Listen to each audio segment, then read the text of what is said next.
What's up, mommies and poppies, boys and girls? Welcome to the bar room. This is BS Bear Stuff with me, Aldo Gandia, and haven't done one of these in a week or two. Last week, I decided to kind of slow things down. I'll talk about that in a little bit.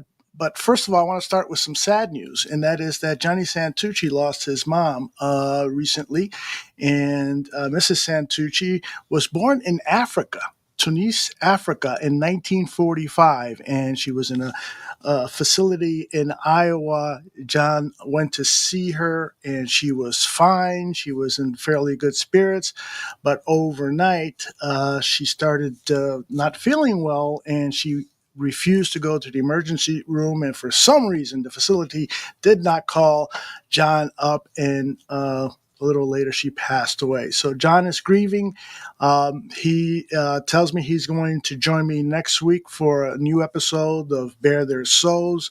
So we'll talk a little bit more about Mrs. Santucci and give her the proper tribute that she wants. But I know that if you reach out to John with condolences, he would appreciate that very much. So God bless you, Mrs. Santucci, and God bless the entire Santucci family. You know, we get older, and these things happen more and more frequently, which is one of the reasons I meant to talk about this last time I did this show. But it's one of the reasons that in 2025 and moving forward, I'm going to start to reduce my role here in the bar room. And what that looks like, I'm not absolutely sure, but I do know that some of the shows that I have been involved in the past, I will not be doing. My grandson and my daughter and son-in-law are spending the next 2-3 days with us, and I am so focused on that and looking forward to spending time with them. And the 40-50 hours or so that I would invest into the bar room, I'm going to start investing it back to my family, but also on some projects that I really want to do. And so I won't be completely gone, and what the bar room will look like in 2025 and beyond is still up for grabs. I've talked to Danny Shimon, our upcoming guest, about this, and so he and I will talk this a little bit about this a little bit more. But I just wanted to alert everybody that the Barroom Network, as we know it, that has had a myriad of different shows, probably will look a lot different in 2025. Now, I'm like, I used to play in the softball team, 12-inch softball at Humble Park, and used to mostly coach and play a little bit. But some of our star players would every year say, I am not coming back. I'm not coming back. And all you had to do was play catch in front of their house. And also they come down with their baseball bats. All right, damn it, give it another year. So who knows? Maybe that'll happen to me. I do know that I'm really looking forward to the 2025 football season. And so it's impossible for me to step totally away. Before I bring Danny in, I want to present to you all. Let me take a look at the comments here. Aunt Mass, Skeet Dog, my condolences, John, sorry to my condolences from Skeet Dog. My condolences, John. My heart goes out to you and your family. Getting old sucks, Cliff. You got that right. We disagree on politics, but we totally agree on that. And so Cliff also says, "Although don't quit just when it gets good." Yeah, I hear you, brother. I hear you. I want to enjoy this season. There's nothing more. I mean, I've been doing this for 10 years, and so that's 10 years of reporting on some bad news. I'd love to see the turnaround, but we'll play it by ear. But I just wanted to alert all of you that some changes are coming.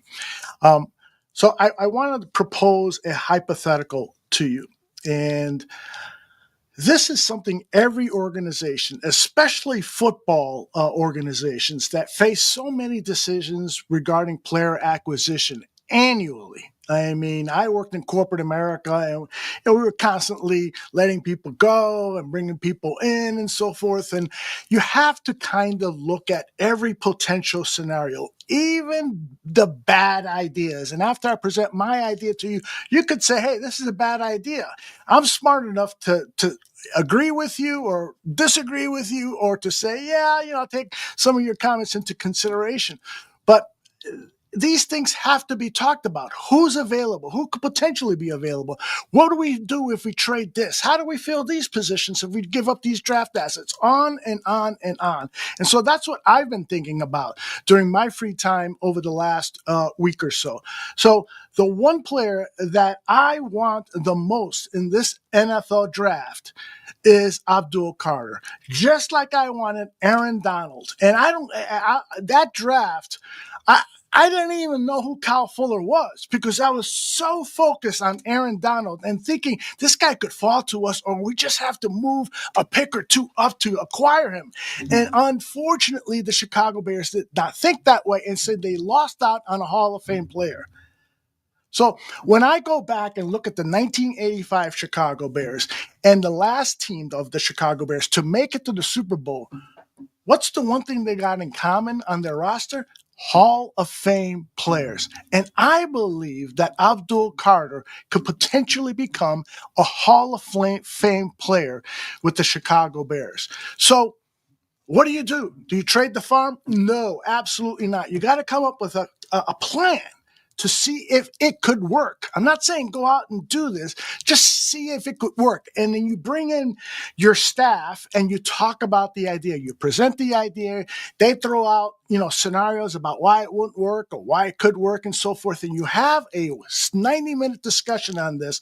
2 hours, 3 hours, 4 hours, whatever it takes to thoroughly look into the possibility of acquiring this player.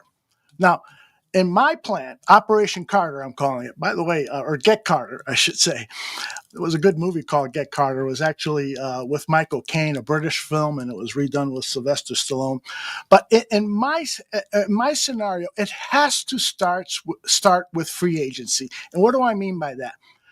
You don't even attempt to trade up in the draft if you don't succeed in free agency in acquiring trench players, particularly in the offensive line, that will offset the fact that you won't have a couple of draft picks this year to devote to the trenches. So Operation Get Carter starts with targeting Trey Smith. And I am all for of the fiscal responsibility that Ryan Poles has introduced for the Chicago Bears. But now it is time to open up the pocketbooks. You got, I don't know, it's $60 to $80 million in cap space. You got to spend for these potentially future Hall of Famers. And if you don't get Trey, then you need to get two guys like a Will Fries or a Benton from the Eagles. And if you can get two of these three guys, then fantastic. But you've got to land some offensive line talent, big talent, in free agency in order to try to make Operation Get Carter work. So that's the premise. If in free agency you strike out, you don't get these guys or replacements similar to them. Like, Ronnie Stanley, I don't know about him. Maybe Danny can comment on that. The injuries that he's had, depending on how much he wants and so forth, to me, there's no competition. Interior of the offensive line is the biggest need right now. That's what Trey Smith plays. You can go one more year with Braxton Jones at left tackle. So, but whatever, my point is that you need to land big quality offensive linemen in free agency in order to get Operation Get Carter started. And then you're looking for a trade. And you need the blessings of the good Lord here in order for this to work. Because if he's drafted number one, there's just no way you're going to trade up number one. If he's drafted number 2 or 3 or 4, there's just no way. So, or actually, the Patriots have the fourth pick, and that's the scenario. So, if he is available with the number 4 pick, which in some mocks I see the Patriots targeting Abdul Carter, I say call them up. Actually, you call them up right after free agency, and say, hey, I just want to lay a thought during the draft. We saw it on Hard Knocks that at the combine, the Giants were talking about a trade with certain teams. And so that's the same thing that Ryan Post should be doing. Should be talking to the Patriots and saying, what do you think about the possibility on draft day, if our player is still available, of making a trade? Oh, yeah, we'd be open to that. All right, boom. And so then you start thinking about what the picks are. I would offer the 10th pick, the 39th pick, and the 4th round pick. Now, according to draft charts, some of you fans, I'm sure, are aware of the Stuart Chase draft chart, the Jimmy Johnson draft chart. There's a number of them out there. And frankly, I think they should be updated every year depending on the value of the draft as you see it. But in any case, the draft chart says that it's an even trade if you trade the 10th pick and the 39th pick for the 4th overall pick. But the Patriots are going to say, hey, we're talking about Abdul Carter, man. You got to sweeten this deal. I would sweeten it with a 4th round pick for next year's draft. And if they're not happy with that, then I ask you in the chat, and I will ask Danny here momentarily, would you add a player instead of that 2025 pick? So it would look this way. You substitute the 39th pick for the 42nd pick, and you ask them if they're interested in Tyreek Stevenson. In addition, you're also trying to get a draft pick back because you're trading away a proven defensive back. So you might get the 5th round pick. The Patriots are loaded with draft picks this year. So you might get the one of their 5th round picks, number 145, or you offer Jaquan Brisker. Jaquan, maybe other teams will look at him as too risky of a player and so forth, but every team that's evaluated that guy knows that he can play the game of football. So what I'm trying to do is to add a potentially Pro Bowl / Hall of Fame player to our defensive line somehow, some way. You have to look at this scenario. We have to discuss it. I posted up on Twitter, a poll asking that question. Let's see. I think I got the results of the poll here somewhere. Here it is. So I said, tonight I'm discussing the idea of the Bears trading up for pass rusher Abdul Carter. If he dropped to number 4, the Patriots pick, would you trade the 10th, the 39th, and the 2026 3rd rounder or 4th rounder, whatever? According to draft value charts, the Pats earn more value in making this trade. Hell yes, got 24%. Hell no, got 56%. And about 20% said, let me mull it over. And to me, the right answer here is let me mull it over. Let's have a discussion about it. I'm not saying that we should absolutely do this. I'm not. I want to look at the scenario and get Danny's opinion, Greg Grable's opinion, all of my staff, and get their opinion. Cliff Victoria's, everybody in the chat room. I'm going to get your opinion about, can we make this work? Is it, first of all, what do you think about the player? Do you think he could really make a difference along with Montez Sweat? Because Montez Sweat is only going to get you 5-6 sacks every season unless you give him a speed rusher. And I know the argument, Dennis Allen likes his defensive end to be big, strong, burly guys, but you can't say that Abdul Carter wouldn't unlock what Montez Sweat has to offer and what Gervon Dexter has to offer in the middle. He would electrify that defensive line, in my opinion. I'm pounding the table presenting this scenario to you. So that's where I'm at with my thinking on this. I'll read over some of your comments, but first I want to bring in my man, Danny Shimon, one of the hardest working draft analysts out there. One of the reasons I love Danny, he's first as a friend, he and I have gotten close over the years, but also because of his work ethic. He really loves scouting, and the amount of hours that he spends on this, he deserves to have a job with some organization that is paying him because he puts in the work. I did a show years ago with somebody who said, I'm a draft expert. I can do everything regarding the draft. I know every player, and every fucking show, my other partner on the show would say, yeah, he doesn't even know who this guy is. So I'm doing a little shot there at somebody, and somebody in the chat will know what it is. Well, with Danny, he will have either done the work or he will do it. If you say, hey, talk to me about XYZ player, he feels bad, and later that night or the next day or whatever, he will do the work. And it's one of the reasons I love him and I love working with him. This is Danny Shimon. Danny, how are you, my man? Oh, that's like the best intro I've ever had from you, Aldo. Oh, seriously, man, you've been busy the last couple of weeks. You're coming up with that great intro, which I do appreciate. Making up these trade scenarios for Abdul Carter and all that stuff. But yeah, I know. But first and foremost, I do want to put out there for Tooch, thoughts and prayers to your family. I'm sorry for your loss. I lost my dad, 4.5 years ago. So it's always difficult to lose a parent. So first of all, before we go on, I just want to, pass my condolences to John and his family. So, but having said that, and hopefully he's doing well. But going back to your scenario there, Aldo. Operation Get Carter. Get Carter. All right. Listen. First of all, Abdul Carter, I think my grades I haven't done my grades yet, but pretty much it's trending to the point where he's going to be my top rated player in this entire draft. I'm talking about entire top player. So you're talking about a potential difference making, a player here. I like your scenario where you specified we're going to attack the trenches, right? A couple of the players you mentioned there, I'm not too high on, but I get the concept, right? You go out there and you attack the offensive line.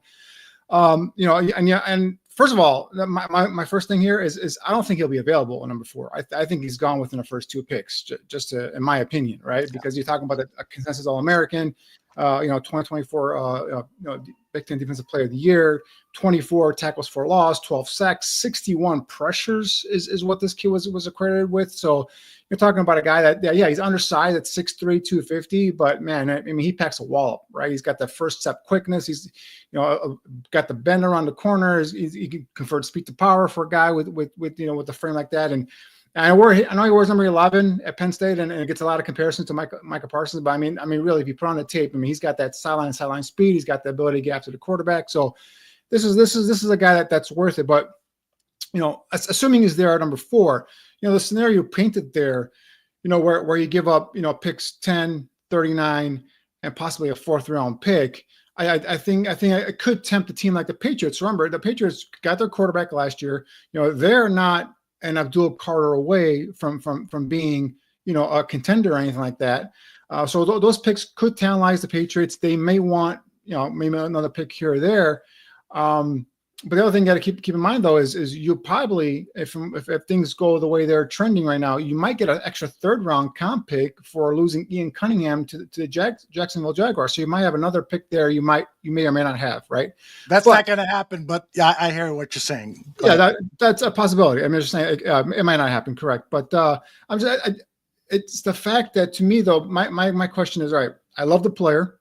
All right, I understand you're getting great. Potentially a great player, but and you filled the talent or the gap, some of the gaps on the offensive line with your free agency. But then my question to you then, Aldo, and to everybody else is, are you an Abdul Carter player away from being a contender? So, for example, you get a couple of offensive linemen, Will Fries, this guy I do like, Becton, I'm not a big fan of, but you say Will Fries and you say you get a Dolman, a center, right? And you got 2, and then now you have another pick in the 2nd round. You can pick a separate guard or another player. Are you Abdul Carter away? And I think that the Bears, if you put a talent like Abdul Carter along with the defensive line with the Montez Sweat, with some of the other players, I think you get better. But it all depends on terms of like, what are you going to end up giving up in the end, right? So if it's just pick 39, pick number 10, and say the 4th round pick, I'm good with that.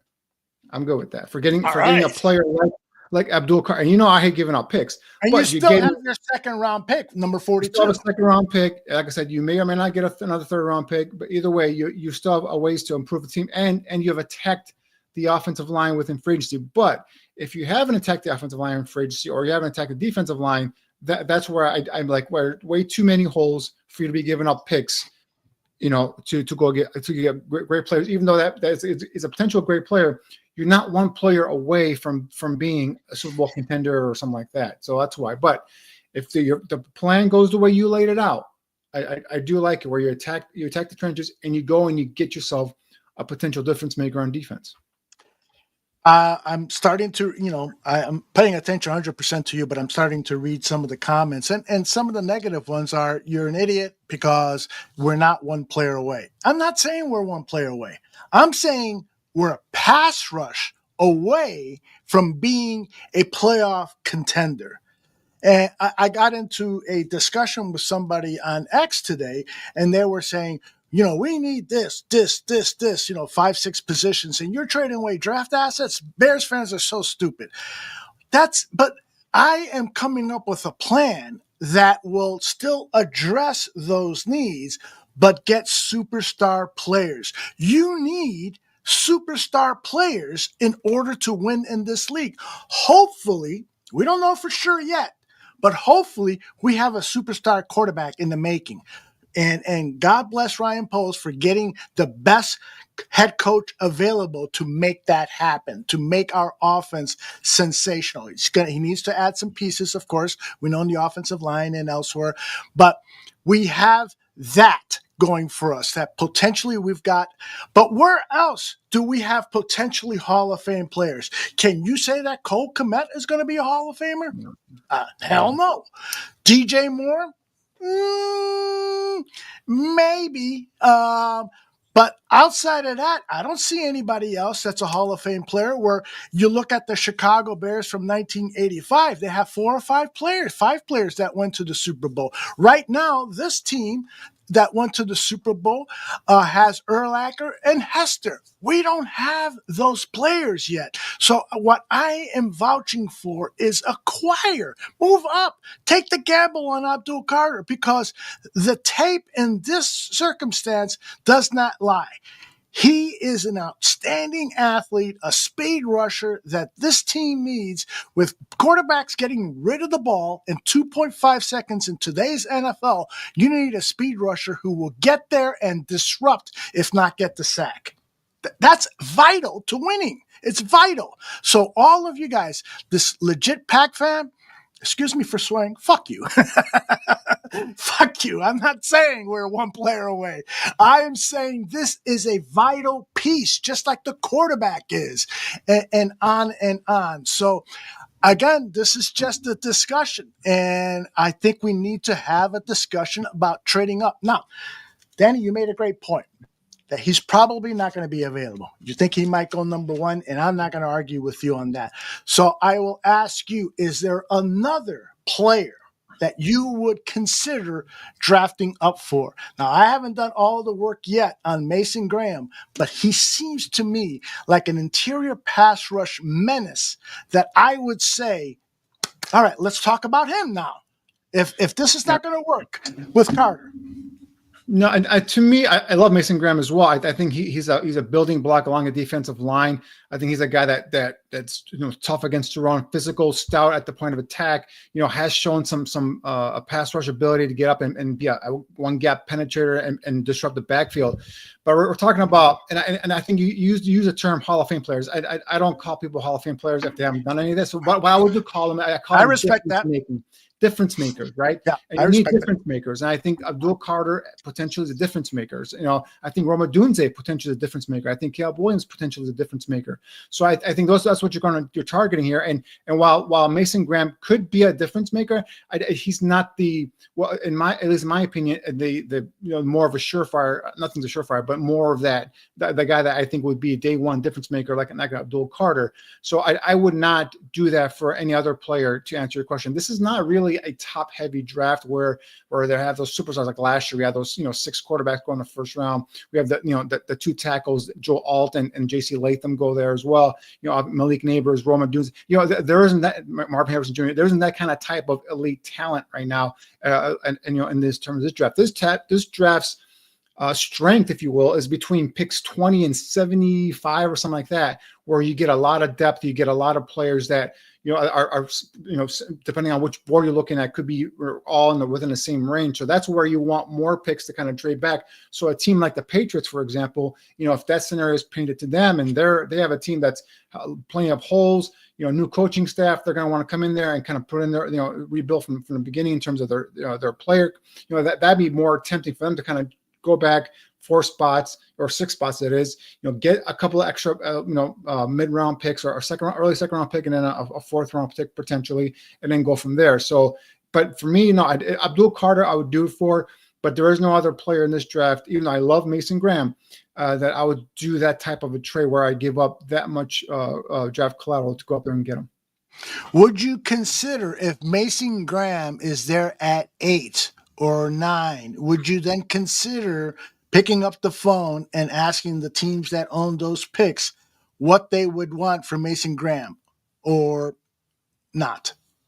I mean, I would, but those 2 second round picks for me are non-starters if I'm going up 1 or 2 spots in the first Gotcha. round. If you want to talk about a 3rd round pick, a future 3rd round pick or something like that, we can negotiate. But those 2 second round picks, those high second round picks, not only are they going to be good players available at that spot. Remember, I told you the depth of this draft is, if you move a little bit more on, you could get a team that says, all right, they might have missed out on their cornerback, they might have missed out on a running back in the first round. You're going to get a team that you're going to get a lot of offers for those top 2 second round picks, where there's going to be a lot of wheeling and dealing. You can recoup some draft capital, move down a couple spots, maybe get an extra 3rd, maybe get extra 4th, whatever it is. But that's what I would do. So I would listen. I would call and say, hey, what does it take? Does it take a 3rd? Does it take a 4th? Whatever it is.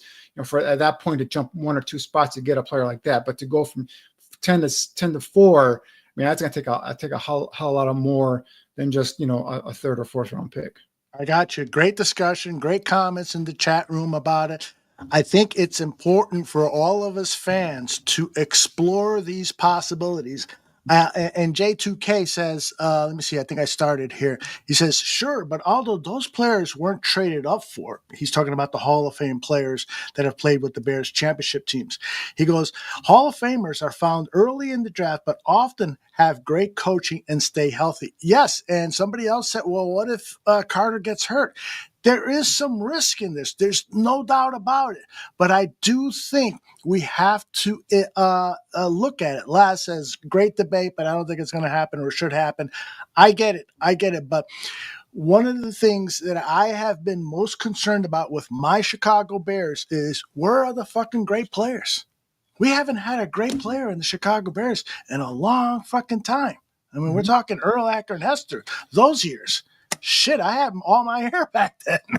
So it's been a rough go there. I mean, we've drafted some good players, we've drafted some bad players, right? And that's the thing. It's finding that hit where it takes your, like an Urlacher, where it took your defense and it took it to another level, right? We're talking about difference making players, and that's what Aldo's trying to attack here. He's trying to go get himself a difference making player on a defensive line to rush the quarterback. I tell you one thing. I'm way more interested in your trade scenario here than actually even listening to a trade scenario for Myles Garrett.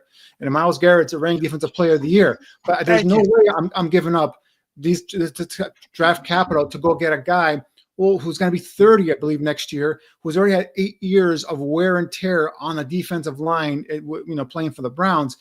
Great player, and I'm not putting him up, but the Bears aren't a Myles Garrett away, and what you have to give up to get a Myles Garrett and pay him and the caps and ramifications and all that stuff, you're not that one player away from being a Super Bowl contender. And teams like Buffalo, the Lions, whatever, a team that thinks that they're one Myles Garrett away, those are teams that should go after him, but not a team like the Bears. But Abdul Carter is different. Now, Abdul Carter is not the proven commodity that Myles Garrett is, but again, we're shooting for difference makers. We're shooting to go get a difference maker. They say, football obviously built within trenches, but also you're going to need a quarterback and you're going to need someone to go after the quarterback.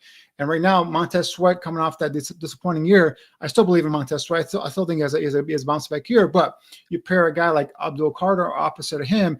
And the one thing about Abdul Carter, he's not a guy you can just line up at one side. You can move him all around the football field. So again, I hate the comparison. I don't want to make it like a cheap comparison here, like a Micah Parsons, but I mean, he is kind of similar in terms of the athletic ability, the ability to bend around the corner, the ability to rush from every single angle, whether it's standing up in the middle of the line or as hand in the ground defensive end or in a 2-point stance off the edge. It gives you that type of ability as a pass rusher. So I do like that. You're going for potentially getting that difference maker on defense. Yeah, it's like Slick says here. We need all of our picks to get quality. And, Mark Hatley's drafts, as Slick says, he traded back and got Warwick Holdman and Roosevelt Colvin. And those are all good scenarios. I agree that, if you have a high level of confidence that at 39, 42, and in other draft picks, you could potentially get Pro Bowl quality players, difference-making players. If that is how your scouting department has viewed this draft, then stay where you are or even trade down. What do you think about trading down, Danny? I mean, that could be a scenario because I mean, a lot of people now, look at these mock drafts or wherever talks about the Bears at number 10. They always plug in an offensive lineman. Pick your choice. And again, this is a draft, and I want offensive linemen. I want offensive, but guys, the strength of the offensive line is in that interior of the offensive line. It's not in their tackles this year, right? I like Will Campbell, but there's questions about his arm length, right? So there's a question about maybe he could be best inside a guard. I try him at tackle, but again, that's just me. Now, Kelvin Banks Jr., he's not a top 10 player for me. Even Will Campbell, I would struggle taking him number 10. If you stay at number 10, you're looking at a defensive lineman, guys. You're looking at Michael Williams from Georgia. You're looking at if Mason Graham drops or someone maybe an edge rusher or something like that at number 10. Now, if you want to get more, and you want to drop back and you get a Will Campbell or a Kelvin Banks or the guy no one talks about is Tyler Booker. This kid, that guard from Alabama, I absolutely love this kid. And I think he's going to be a 10-year starter. You plug him in at left guard from day one, he's good to go. But if you draft back and you can get, a player like that. But if you stay at 10, you're looking at a defensive lineman or an edge rusher, because that's where the value of that draft is going to be roughly in terms of pick number 10. It's not going to be an offensive lineman. So again, the strength is going to be in more towards that second round pick with those 2 high second round picks. That's where you're going to be able to target some of those inside offensive linemen. And I agree with you, Aldo. I think the statement you made was correct earlier. I think what they're going to do, I think what they should do is concentrate on the middle of the offensive line from guard to guard, solidify that via free agency, via draft, and then just you go another year with Braxton Jones, if healthy, at left tackle, and Darnell Wright at right tackle, and then roll from there and just build something. Because remember, you have a whole, you're gonna have to get a running back, you're gonna have to get a tight end opposite of Cole Kmet. You need another receiver, right? Keenan Allen's gone. You're gonna need a vertical threat receiver. You're gonna need a linebacker. You're gonna need maybe a safety. You're going to need a defensive tackle. So there's a lot of holes on this team that you're going to have to plug in, and fill. And, if you attack it through free agency, sure, some can come through free agency, and you have a whole new coaching staff that may or may not like some of the players you already hear. So we may think, hey, they may be good with Tyreek Stevenson at one corner opposite of Jalen Johnson, but we don't know that. So they might be looking for another corner. They may be looking for another different kind of safety. We don't know what they're looking. It's a whole new staff, so we're gonna have to kind of see what they evaluate once they get in here. So a ton of holes, and I just don't give up draft picks, especially when you have so many holes to fill. But if you're gonna get a difference maker and it doesn't cost you too much, I would do it. You want to respond to this Packer fan who, when you were saying we're going to need this and that, he said we're going to need a prayer. You fucker, I hate you. Yeah, our new coach likes beating your coach, so let's see how that goes.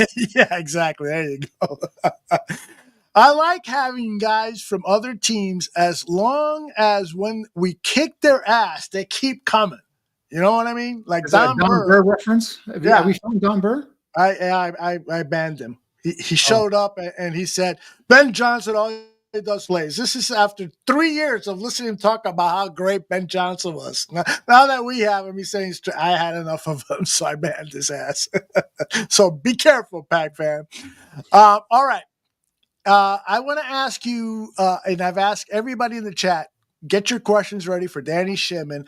We've got our first one in, and then we'll get to your Senior Bowl evaluation players that you think could be of benefit for the Chicago Bears. But first, Muck Muck asks you, about Kenneth Grant. He says he loves the kid. He's a blue chipper in his opinion, and we don't have to trade up for him. What do you think about Kenneth Grant?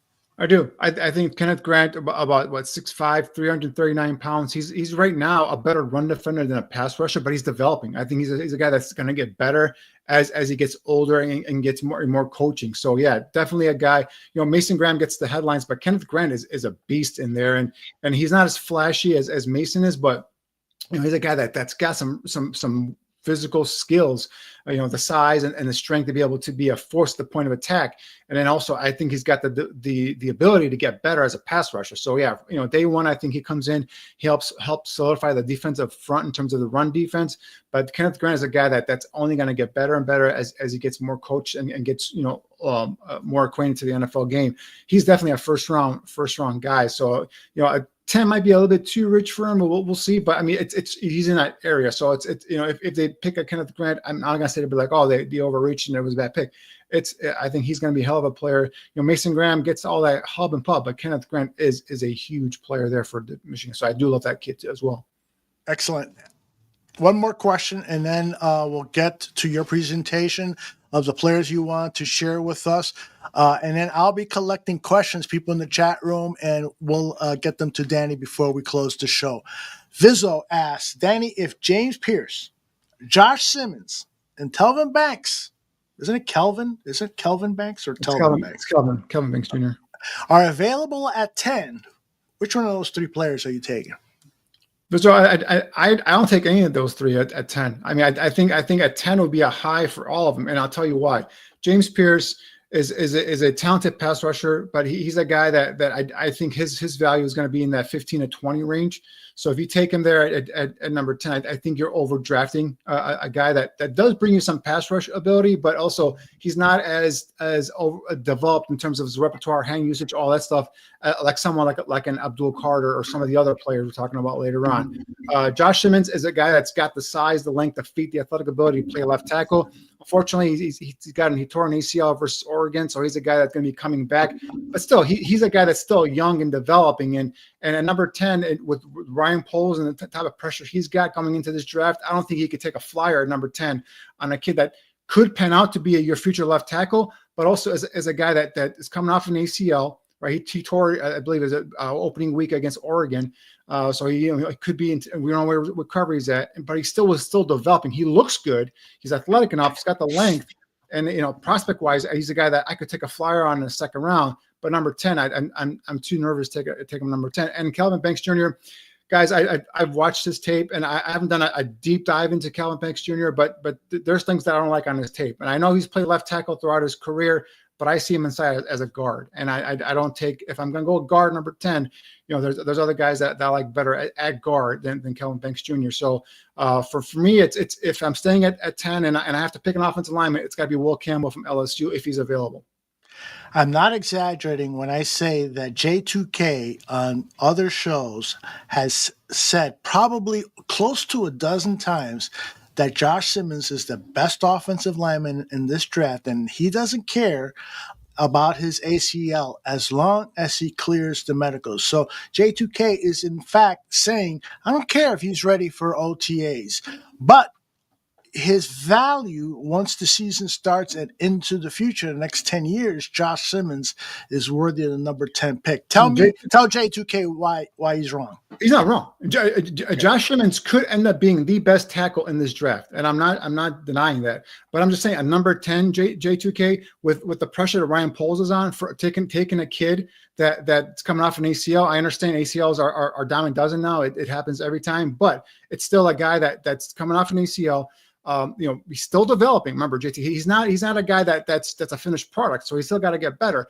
And I think I would say, and maybe J2K would argue this, that the left tackle isn't the biggest need on the offensive line. For me, it's more of the inside guys. And I know Braxton Jones, some people hate him, some people love him, and I'm down on him. I think he had a down year last year, but I think you can get away with a Braxton Jones at left tackle for another season, just to at least shore up that interior of the offense line. Now, if you do what Aldo did and goes and spends free agent money and gets himself a center and two guards to start right away, veterans, All right, then, and you want to take a Josh Simmons, but I would trade down J2K. I wouldn't use that number 10 overall pick on a kid that, again, coming off an ACL, has the tools and skill set, the potential to be the best left tackle in this draft, but still developing, not a finished product yet. And again, that injury, to me, at number 10, you cannot miss if you're Ryan Poles.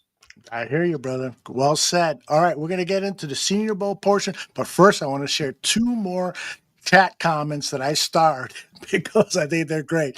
Muckma says, too many assets to give up. Horrible move, in my opinion, Aldo.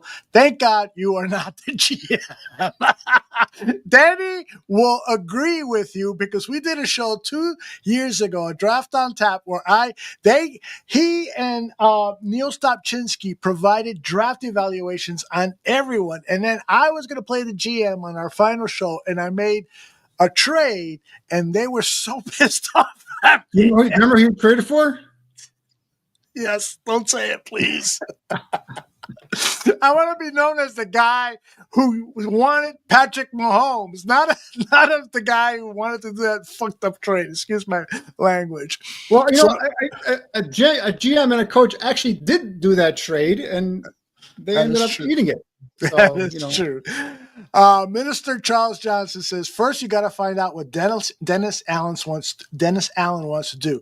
And so I totally agree with you, Minister. That is the whole point of having this discussion. We're not going to make we're not going to acquire a defensive player in the 2025 draft and other drafts without asking the defensive corner, whether it's Dennis Allen or Danny Shimon or whatever. The GM has to get everyone involved and get all that input. And if it gets nasty and people are yelling, saying, I want this play, great. That's even better. If everybody agrees, then you might have Mitch Trubisky. So we don't want that. Well, one thing we know about Dennis Allen, he wants his four guys to get upfield. He wants an attacking, aggressive defensive front, and he wants to provide pressure on the quarterback. So,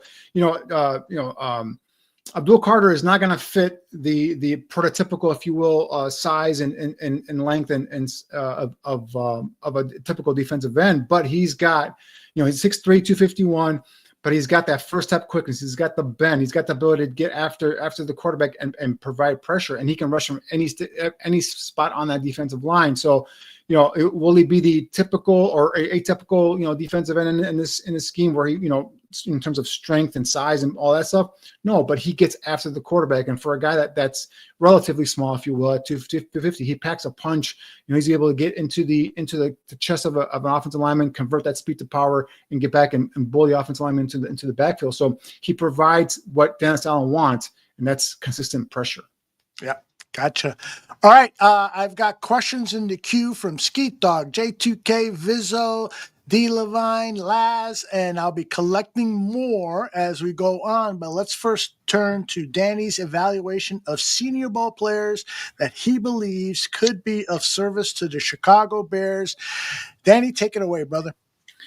Yeah, so as I've been telling you, I believe that the Bears need to go and attack the trenches, both in the offensive and defensive lines, and heading into both the East and West Shrine game practices, and as well as the Senior Bowl practices and the game. And that's where I was focused on, guys. I mean, I know I rattled off some other positions here in terms of linebacker and receiver and running back where they also have needs, but you gotta fix that offense and defensive lines. And you guys know my motto: if your offensive and defensive lines suck, your team sucks. And I think and I hope that they're going to be fixated on getting that solved and shored up. And we talked about a little bit in terms of some free agency that they might go and touch here and there, some veterans to kind of help shore up those gaps. But I mean the one-on-ones, offensive defensive lines is what I was glued on in terms of the Senior Bowl. And we'll get to East-West Shrine game later on. But just start off with the offensive line.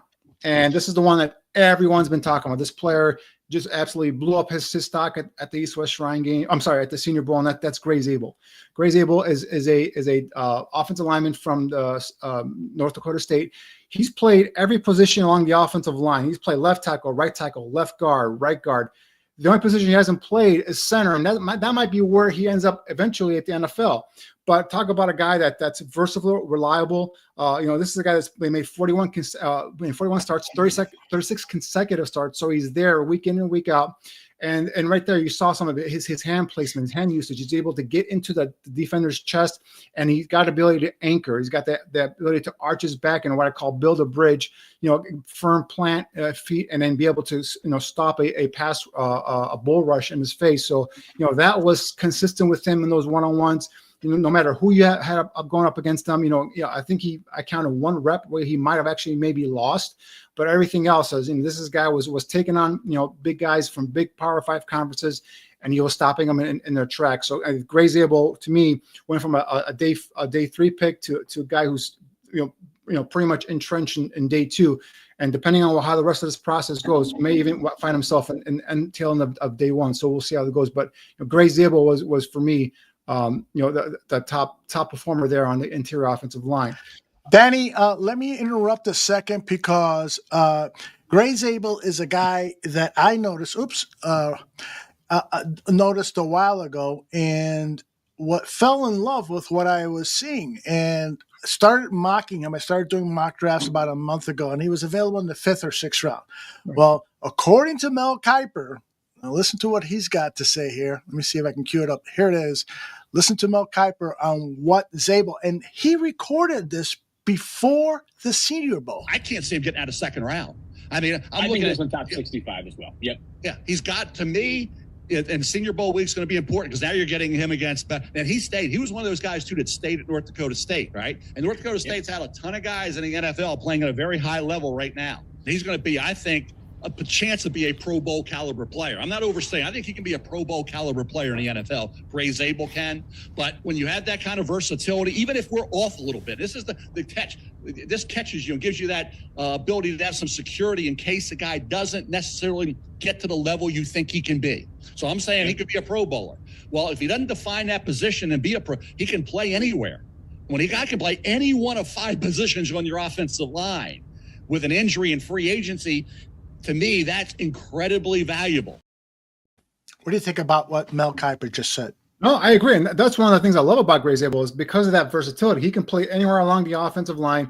And like I said, and I see him as a guard or a center at the next level. And he was taking snaps and playing center for the first time, really, in that kind of a format at the Senior Bowl. And he held up well. And again, his ability to be able to, mirror with the athletic feet, the ability to stop a pass rush, with the bull rush in terms of, be able to build that bridge, like I said, and plant his legs and play with hand usage as well. It's key. And I think he's a guy that has, like I said earlier, he was a guy that was, coming into the process a day 3 pick, and now he's firmly in day 2. As Mel said, he's 2nd round there. I wouldn't be shocked if he sucked his way back in the bottom of that first round somehow, some way. That's how much every person that I reached out to was talking about Gray Zabel was the guy of the talk of the Senior Bowl down in Mobile. And let me add one more thing. We'll get back to your presentation. Is my Get Carter operation. So all of a sudden, we signed Trey Smith. We draft Gray Zabel at 42, and we got Abdul Carter. Come on, man. GM of the year right here. You want a player, but yeah, I mean, you're on your way there. You're 2/3 there. You still need, my opinion, I would play Gray Zabel at center, me personally. Yeah. If you want to put him at left guard for a year and get a veteran center like a Ryan Kelly or Josh Meyer on a short-term contract, whatever, you can do that as well. But that's where center or guard is where I think he's gonna shine at the next level. All right, brother, take it away. So the other guy I was looking at is really caught my eye. So I will talk about interior trench guys again, and this is a guy that I've talked about before in terms of during the season is Jonah Monahan from USC. He's a guy another one that's a versatile player. He's a guy that played left tackle last year at USC. 34 starts in his career, 18 at right tackle, 12 at left tackle. And he's got 40 at right guard, or I'm sorry, 4 at right guard. So he's a guy that again, position versatility, but for me he's a center, right? His measurements came in at his arms are less than 31-inch arm length, so that means center. And again, another guy that's more of that athletic guy that can escape to that next level and be on those zone plays. A guy that can be an active athletic center in the middle of the offensive line. So Jonah Monahan, I think, really shine there in Mobile as a center position. A guy that I had, Hey, let me stop you there for a second because I'm concerned about that arm length. What do you say center, about it's that? less concerning for me, although at center than it is at guard or at tackle. Okay. Because you're closer to the defender, whether it's a nose tackle or a 3 technique or 1 technique, and I think the ability to just to get out, and you want to be able to play with leverage at center, the point of attack, be able to either seal off and create that crease or that gap, and be able to get into the defensive lineman quicker at center. So the arm length isn't as much of an issue for me as it is at guard or specifically at tackle, right? So I think that's where I have him listed as a center there for me. That sounds good. I mean, I love the way the guy plays. It's just, Greg as like fused into my mind, arm length. If I'm not mistaken, I believe Olin Krutz had sub 31-inch arms as well, and that's why he came in. Absolutely right. As well. Absolutely right. So at center, it's less important than it is at other positions along the offensive line, and that's Greg is the one who actually trained me about that stuff. So that's where it all comes from, and it's been proven over the years. You take a look at some of these. Yeah, you'll have an outlier here and there, a tackle with sub 33-inch arms playing, but it's not the norm. The norm is 33 and a half, 34, preferably even longer arm length, especially at the tackle positions.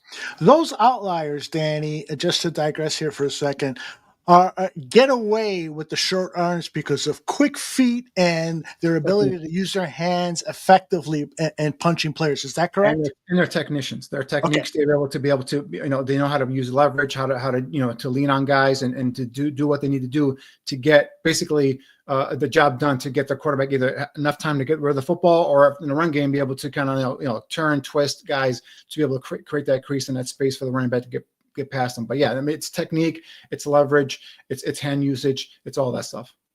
Boy, I wish I knew all this stuff when I was coaching my flag football team. Anyway, continue. You don't need to worry about hand usage and technique. You're not moving anything. That's true. Go ahead, brother.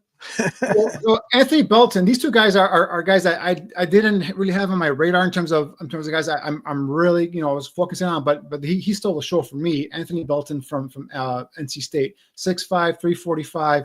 We talked about the arm length, 34 and 5/8, huge wingspan. This is a guy that left tackle, right? He's a guy I think would come out, start off at Georgia Military College, transfer to NC State, 3-year starter left tackle. So I think this is a guy that can come in and be one of those left tackle prospects for you in the future, right? And I don't think he needs a year or two to sit back and learn. I think he's a guy may take some, may take half a season, or maybe even who knows, may come in training camp and play lights out. But he was a guy that really showed out at the Senior Bowl. Again, one-on-ones, even in the team drills. He's a guy that really did a great job in terms of getting his hands on a defender and basically, keeping square to that pass rusher and keeping that pass rusher at bay, whether, they flip him from right side and left side. I do like him at left tackle, but if whatever else fails, you can always flick him over to the right side as well. But I like him as a potential left tackle prospect. So Anthony Belton from NC State. And this next guy, this guy, I'm in love with right now. And that's Miles Frazier. LSU guard. He's a guy. Obviously, Will Campbell gets the big pub, and even the right tackle Emory Jones gets a lot of the attention there. But this kid, Miles Frazier, is a guy. You see a 6'5", 324, 33 and 3/8 arm length. He's a guy that played his first 2 seasons at Florida International University, transferred to LSU. 3-year starter, 39 starts, 28 at right guard, 9 at left guard, and 2 at right tackle. So again, we're talking about that position versatility along the offensive line. This is a guy that really, if you put on the tape, guys, and I'm going to have a thing that's going to come out later on my YouTube page where I'm breaking this guy down, his tape. He's athletic enough where, again, we have a new offensive coach come in now with a new offensive line coach. I think they're going to be looking more for inside zone, power gap kind of players, a little bit a different change in what they used to look for in a previous regime, in my opinion. So this is a guy, Miles Frazier, if you watch him play at LSU, you see him pulling and trapping and playing some of that power stuff. You see him on inside zone, being able to chip and then be able to release that second level. He's got the athletic ability to go out there and get that second level defender, whether it's a linebacker or a safety or whatnot, and keep it on and get his run fit and stay on his blocks. He's the ability, if you do some wide zone, he's got the athletic ability to be able to move laterally and continue to maintain his block. So Miles Frazier, to me, another one-on-one at the Senior Bowl, he really lit it up. And I think he's a guy that went from a maybe day 3. Now he's another one that's, for me, firmly planted in day 2, whether it's second or third round, we're not sure. But he's a guy that if he continues this trend and he goes to the combine and lights up the combine, I have no issue seeing him going in that top half of that second round. So Miles Frazier, LSU, keep an eye on him there as well. So those were the offensive line guys for me. Now if I flip over to the defensive line opposite, three guys really did the job for me. Did you have a question, Aldo, before I move on? Yeah, I do. Please, excuse me for interrupting. From what you know about Ben Johnson's offense with the Detroit Lions, now he may have had a role in telling Brad Holmes these are the type of offensive linemen that will really make this offense work. What can you share with us about what might be his prototypical offensive lineman, the profile of his offensive lineman? With previous Bears offensive coordinators, we wanted speed. Is that going to be a need, or the bigger plotting, road grinding offensive lineman? Do you think that might be a higher priority for Ben? When you do the research on Ben Johnson and where he's come from, right? He's been in the West Coast system. He's been with Joe Philbin and some of and Sherman, some of the Packers coaches before with Miami, and he's come along and he's kind of digressed all over the place. He's got some Eric Coryell in his background as well. So but for me, when you watch him, he utilizes a bunch of stuff. He utilizes, you'll see inside zone and you'll see a gap scheme here predominantly, in my opinion. You'll see a little bit outside zone, but not as much as we saw under the previous regime. So he's not a McShay or Kyle Shanahan disciple. He's not off that tree, but so he's predominantly inside zone. He's power gap. So that means you want a little bit more bigger, a stronger, more stout at the point of attack kind of offensive lineman. Guys that occasionally might need to go east and west in terms of maintaining the blocks if you want an outside zone play.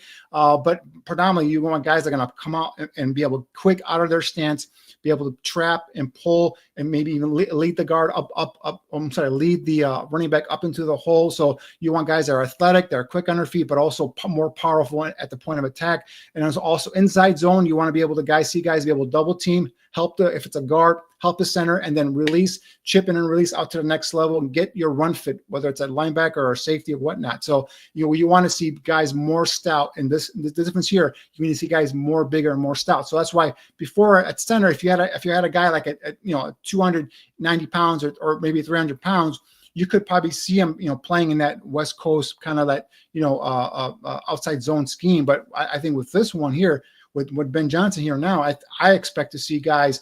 My guards are going to be in the 325 to 335 range. My center is going to be in the 310, 315 range. My tackles are still going to be my tackles. They're going to be my 325, 340 range, something like that. So, they're going to be athletic. They want to be guys that they're long, lean, and athletic, but they also got to be more stout and more powerful at the point of attack. And that's the thing that's a difference we're going to see, I think, with Ben Johnson running the show here in Chicago. Great job, Danny. And before you continue, I'd like to ask everyone who has joined us live to please hit the like button if you're watching on YouTube, and if you're watching on one of our other platforms like Facebook or X, please share the show so that people can catch up with us. And those of you who are just joining us, Danny is doing an evaluation of Senior Bowl players he thinks could be a good fit for the Chicago Bears based on what we've seen to date. Take it away, Danny. All right, so now flipping it over to the opposite side for defensive line, and the guy that continuously for me stuck out was Walter Nolan, the Ole Miss defensive tackle, 6'3", 293, 33-inch arms. This is a Texas A&M transfer in 2024. Went to Ole Miss, became a consensus All-American. This is that typical twitchy 3 technique that we were kind of looking for when Eberflus was here, right? This is a guy that I figured that they wanted to get and plant him in the middle of that defensive line. He's a guy that is a 1-gap penetrator. He is a disruptor. He can get back into the backfield. His numbers for that last year: 14 tackles for loss, 6.5 sacks, 3 pass defender. But he's a guy that, again, a twitchy athlete, guy that can get up the field, a 1-gap penetrator, and then you think, maybe, okay, because he's a 1-gap penetrator, he's more of a pass rusher, that he might lack something in terms of the run defense. But no, you see him playing again, in the SEC, you see him taking on double teams, you see him being stopped versus the run as well. So this guy has really, I think, helped himself as well down in Mobile, and I think he cemented for me first-round grades. There's no way I think this kid now falls out of the first round. So I think Walter Nolan went from a possible second-round pick to now a definite first-round pick, at least in my eyes, because of what he did down in the Senior Bowl. Danny, based on what you know of Dennis Allen's defense, is the 3-tech role going to be as important in his defense as it was for Eberflus's? We saw the evolution even with Eberflus of the what we call a typical 3-tech. Remember, we kept looking at the 3-techs and was like, all right, this guy's got to be a 285, 290, slant, a defensive tackle, 3 technique, hit the gap and go up. But Eberflus brought in guys like Gervon Dexter and Zach Pickens, bigger, taller, more length guys. So the one thing about Dennis Allen, he runs a 4-3 base system. The only difference for him, for me with him is, he's a guy, he also wants a 1-gap penetrating defensive lineman, but you see that watching just what he's done with the Saints and something with the Raiders, when he coached them. He wants guys that are upfield penetrators, but he also wants guys that are physical as well. So, that's something that I think plays well with what the Bears have currently with Montez Sweat, Gervon Dexter, Pickens, and Andrew Billings coming back. But I think you can continue to add to that into defensive line. The only difference you'll see is some of the coverage stuff. You see a little bit more man coverage with his corners. You see a little bit more disguise in terms of some of the looks in terms of the secondary. His safety's got to really be interchangeable, because you'll see us, whether it's if it's Brisker or if it's Kevin Byer, for example, the safeties have to be able to come down and cover in the slot and do blitz and be a force at the line of scrimmage as well. So the safeties got to be interchangeable. Corners got to play a little bit more man, but the front 4 is still where he wants to attack, and he wants those guys to be aggressive, 1-gap penetrators. But for me, the only difference I see is he might want a little more physicality, But again, we saw a little bit of that too out of what Eberflus pulled in last year, or a couple of years ago. So we'll see how that goes. But I think that the personnel currently on is going to be right up his alley in terms of Dennis Allen. I think he's going to add some more, obviously pass rusher, predominantly from that 3 technique or at defensive tackle position. Outstanding job. I know you got another defensive tackle you're going to talk about, so yeah. I'm assuming that's your next player. Yeah. So Deion Walker from Kentucky is a guy this guy is huge. Talk about it: 6'7", 340 pounds, 34+ inch arm length. A team captain in 2022, 2023, and 2024, a 3-year starter. He ended his collegiate career again starting 35 consecutive games. So you talk about versatility. You talk about a guy that's dependable and be there. This numbers aren't there in terms of the sack numbers, but I think just they had a lot of 2-gap stuff going on in Kentucky, so he wasn't always asked to get up the field. But man, once you put on the team drills at the Senior Bowl, and he was swim move up that gap upfield, penetrating and disrupting the play in the backfield. So he's got that type of potential. Again, he's still developing. He's not a guy that's going to come in day one and be a finished product. But again, you got to work with it. You got the traits at 6'7", 340. Like I said, quickness to be able to get up into that 1 gap and be a penetrator. I'm saying this guy's got a ton of potential and a ton of work with. Again, so you add him with a Gervon Dexter in there, and those two continue to work and develop along with Zach Pickens. I think you have a makings of a nice young defensive front that's got some size, some length, and some quickness there to be able to be disruptors into the backfield. So Deion Walker's a guy that caught my eye a lot. The other guy. Wait a minute, you left out Andrew Billings. Well, Billings as well, but Billings to me. Well, he had a great year last year, in my opinion. The stats don't show that, but he's a guy that made his presence felt, whether it's the run defense or even as a pass rusher. I mean, there was times where Billings, he wasn't just bull rushing guys. I mean, there was times he was like, penetrating into that gap and getting upfield and making a play. He didn't get a sack, but he impacted the play. He impacted the play, and he put pressure on the quarterback, or he made the running back change course of the run, and that kind of played in the hands of the other defensive players as well. So Billings did have a great year last year, but yeah, anybody that can get up into the gap and create havoc into the backfield is what this defense is going to want. And Deion Walker showed potential to be able to do that. I would love Walker on this team, especially if he's available in the third round. I got a feeling that after the combine, he's probably going to go in that second round territory. But when you said Zach Pickens, I was like, Zach Pickens? Really? I never liked this guy. Down at the Senior Bowl, I said, I don't know about this guy. I am this close from giving up on Zach Pickens. What are your thoughts on Pickens before you evaluate your next player? I'm not there yet. Although I still, I know last year he had an injury, kind of slowed him down. And then obviously, when he came back, it was the whole thing was kind of like up for grabs. Eberflus was losing control of the team. The one thing that was disconcerting to me was the last 3 or 4 weeks of the season where he was a healthy scratch, and that tells me that that's probably disciplinary reasons. As my guess, I'm just throwing it out there because why would you take a third round pick and he's a healthy guy and not play him unless there's some undisclosed injury. So maybe the motivation or the work ethic isn't there. Exactly. So if that's the case, then now he's got a fresh start with a new coaching staff, and this really is going to be his last a chance, if you will, to go ahead and make an impression. But talent wise, he's got the length, he's got the quickness. We've seen him be able to be that disruptive force in the middle of the defense. Not consistent enough, but I just think I'm not there yet to give up on him. But he's really he's trending in the wrong direction, if you will. Yeah. All right. Before the show is up, we'll talk a little bit about those players who have underperformed, and their interpretation of the hits principle was totally different than what Matt Eberflus said. It had more to do with don't hustle, don't play smart, and there were just a few players on this team, guys that I expected a lot out of who just pissed all over the whole hits principle. And I'm glad that they've acquired some position coaches who are not going to allow that to happen. Please continue with your evaluation. All right, this next guy, it's a guy who's not going to light up the stat sheet, and he's a guy that if you don't really pay attention to what he's doing game in and game out, you probably won't even notice he's there. But this is Tim Smith, a defense tackle from Alabama, 6'4", 311, 33-inch arms. Again, he's a guy that does a lot of two-gapping in that Alabama scheme. But when you saw down in Mobile, you saw an athletic guy. You saw a guy who was 300-plus pounds who can move. And again, just like Deion Walker, he's a guy. Him and Walker in that one practice were just manhandling the offensive line, the middle of the offensive line, and making plays in that 7-on-7 and team drills as well. So when I'm playing his tape at Alabama, and you see him taking on double teams and holding his ground, so right away you tell me.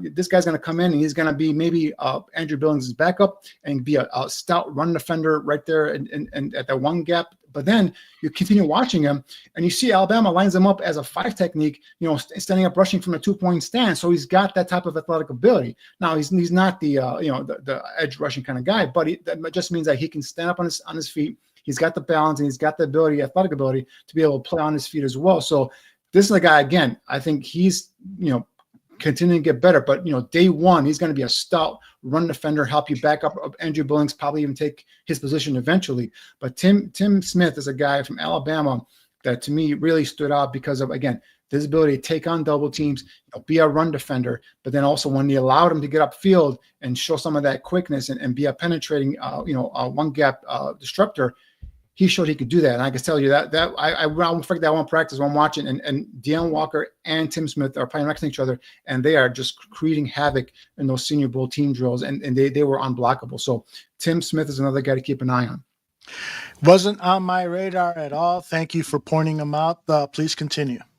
Yeah, so another guy that really kind of drew headlines on the defensive line is Shamar Stewart from Texas A&M. Again, this is a guy, a highly touted kid, 1-year starter at Texas A&M, 7 quarterback hurries, in 2024, 6 quarterback hurries in 2023, 4.5 sacks for the entire 3 seasons at Texas A&M. So the production just wasn't there, right? So then you're asked, all right, so there's no production there, but you watch him in one-on-ones, you see the athletic ability, you see the length, you see the size, you see that first step quickness, that first step get off.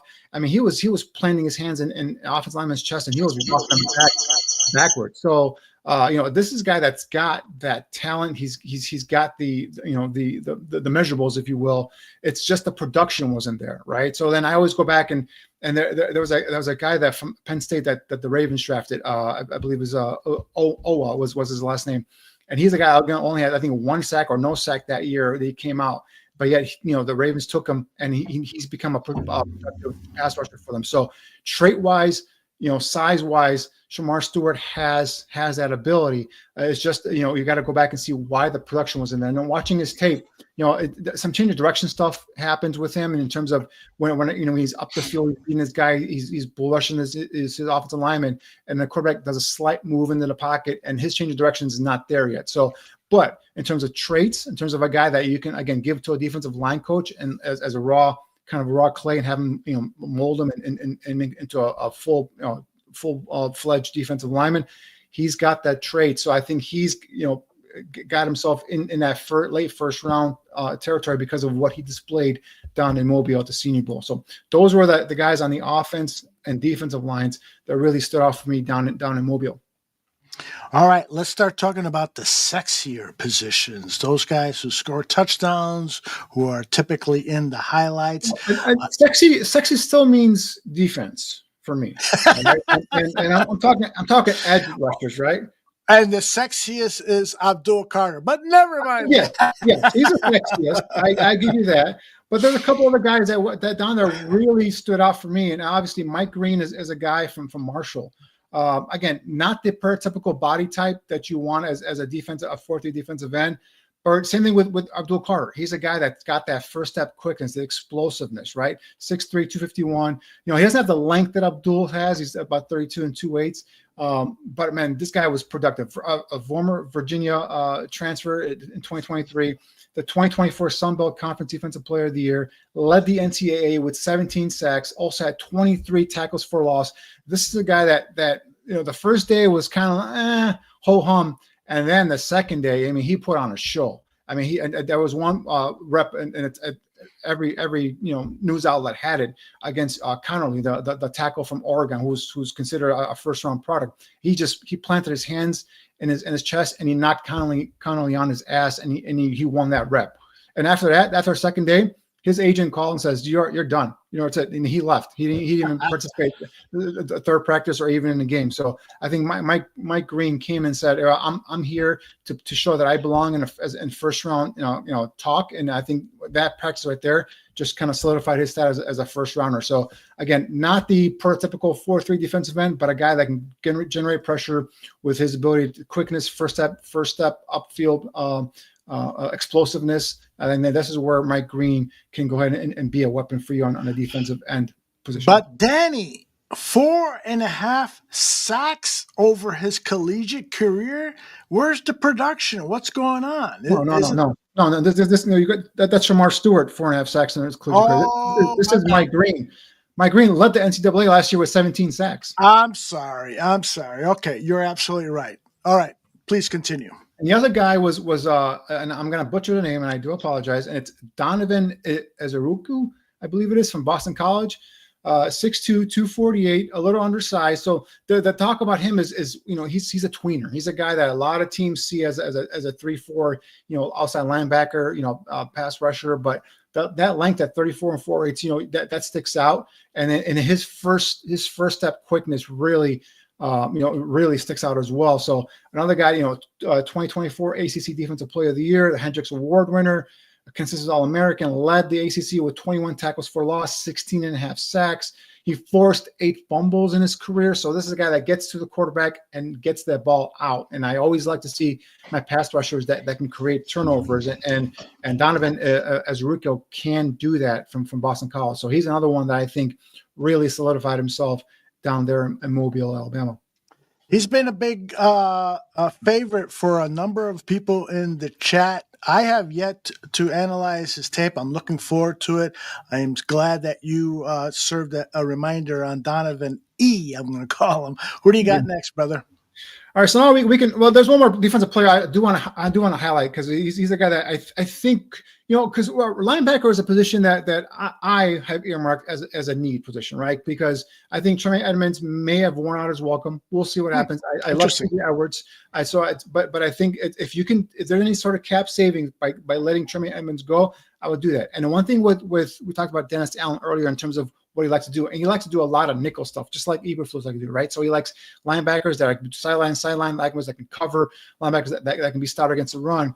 And, if you do decide to move on from Tremaine Edmonds, a guy you might want to look at possibly day 3 is just Jeffrey Bassa, kid from Oregon. He's a guy, 6'1", 226, a former safety. Talk about someone that is a leader on that defensive front. He's a guy that called all the signals. He's making sure guys are in position, and his ability to scrape over the top of the defensive lineman and find that gap and find that hole and get to the running back was evident there at Mobile. So I think he's a guy also who's got that athletic ability to go sideline, be able to cover as well, a former safety. So I think this is a guy to keep an eye on if you're looking for a possible linebacker to replace Tremaine Edmonds. But he was just, for me, he was sticking out, he was shining out, and I just had to add him because, just in case they do look for a linebacker. Jeffrey Bassa is a guy that really, for me, stood out down in Mobile. Danny, I saw it was 226 his weight. He needs to add, 10, 15 pounds or so? Yeah, 226, 230, 235 would be great. But, but the way he was playing, the physicality showed down in Mobile, I don't think that's going to be a difference. And again, we'll see what they want him at. But I believe that's the same range in terms of TJ Edwards. I think Edwards is in around 230 range, something like that. So gotcha. I think, and he's a guy that, again, a former safety that can cover as well. And the fact that he can call out defenses and he memorized all the defense signals and all that stuff, that really showed his ability that he gets into his football playbook and the football character that really stuck out. And again, he was vocal, he was active, he was all over the football field. And I just think that's a player that could intrigue the Bears if they're looking for a linebacker. Sensational. All right, take it away, bro. All right, so now we go to the offense side. Now I'm talking about the guys that make the plays. And again, I've touched upon, they're going to need a running back. They're going to need a tight end that complements Cole Kmet, and they're going to need a speed guy. I think they need another receiver and a guy that can kind of stretch the field vertically. So those are the guys I was looking at, right? Mm-hmm. I wasn't looking at the true X receivers. I wasn't looking at any inline wide tight ends. And I wasn't really looking at any plotting running backs. So I was looking at guys that could be if DeAndre Swift is here, you want to compliment to DeAndre Swift. And so some of the guys that I kind of highlighted and kind of stuck out for me, not really true compliments, and they're not really David Montgomery, if you will. So if DeAndre Swift is your Jamar Gibbs, your permanent Jamar Gibbs, who's your David Montgomery? And I don't say I found those guys here or that guy here, but some guys at running back that stuck out for me that really showed some versatility and some playmaking ability is first of all is this kid LaQuint Allen from Syracuse. He's a running back. Saw the size there, 6 feet, 207. He's a guy that really, last year over 1,000 yards, 4.5 yards per carry, average 16 touchdowns, but 64 receptions, 521 yards, and 4 touchdowns. He gave me some of that Matt Forte vibe. And I'm not saying he's as big as Matt Forte. Matt Forte was 6'2", 220 something, but he's got that ability to catch out of the backfield. He's got the big play speed as well. For his career, he's got over 100 receptions and 6 receiving touchdowns, and he's got 26 rushing touchdowns as well. So he gives you some of that big play potential, a guy that can get through, hit the seam and get up and get a 20, 30-yard run as well. But again, help you out of the backfield too. So LaQuint Allen really kind of stood off for me there. Devin Neal. Danny, before you –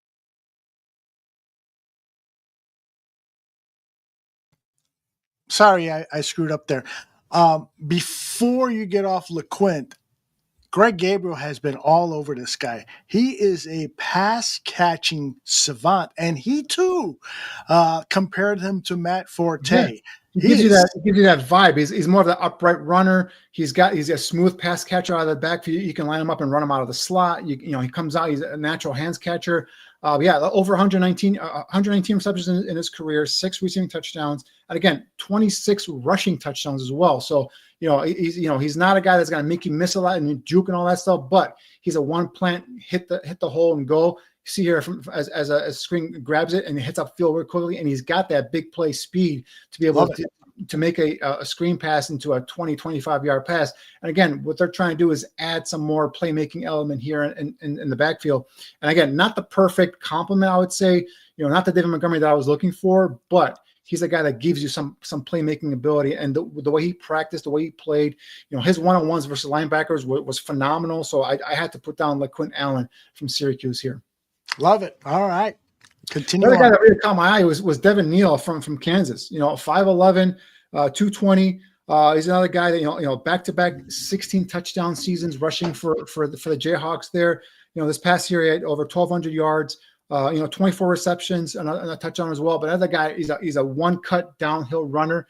Another guy that can catch a screen pass and hit up field and make a big play there as well. So. Devin Neal really, again, watching him in those one-on-ones versus the linebackers really stood out for me. His vision for me, and when a hole's clogged, he'll bounce it out to the outside. Stuff that I really did like to see, and he really kind of stuck out for me when I watched him at the Senior Bowl. Went back then and watched some of his Kansas tapes. And you see some of the highlights here, just a guy that can get the ball in his hands and he can make people miss. He's got this slight ability to kind of like juke guys. He's not one of those, stop and go stutter type of runners. He's just a slight little wiggle here and make a guy miss an open field. And then he'll just hits the jet and he's gone. So Devin Neal is a guy that also caught my eye there in Mobile. The other guy that I think is not a mystery or not a guy that many of you guys do not know, and that's Trevor Etienne. Obviously, his brother, Travis Etienne, plays for the Jaguars. Is running back from Georgia. The one thing, obviously, the size, that 5'8", 202 is not the ideal complement. But the one thing that he has is he's got that vision in traffic, and he passed that first level through the line of scrimmage, and he weaves himself in between linebackers and that second level defender. The vision, the feel for running for the running back position, he's got that as well. So we saw a little bit more physicality from him this year at Georgia. But again, right there, sees that vision, sees that back hole kind of forming to his right there, just jump cuts, bounces outside and hits the hole and takes it for a big gainer. So, that's something that was evident on his tape, and that's evident at the Senior Bowl practices.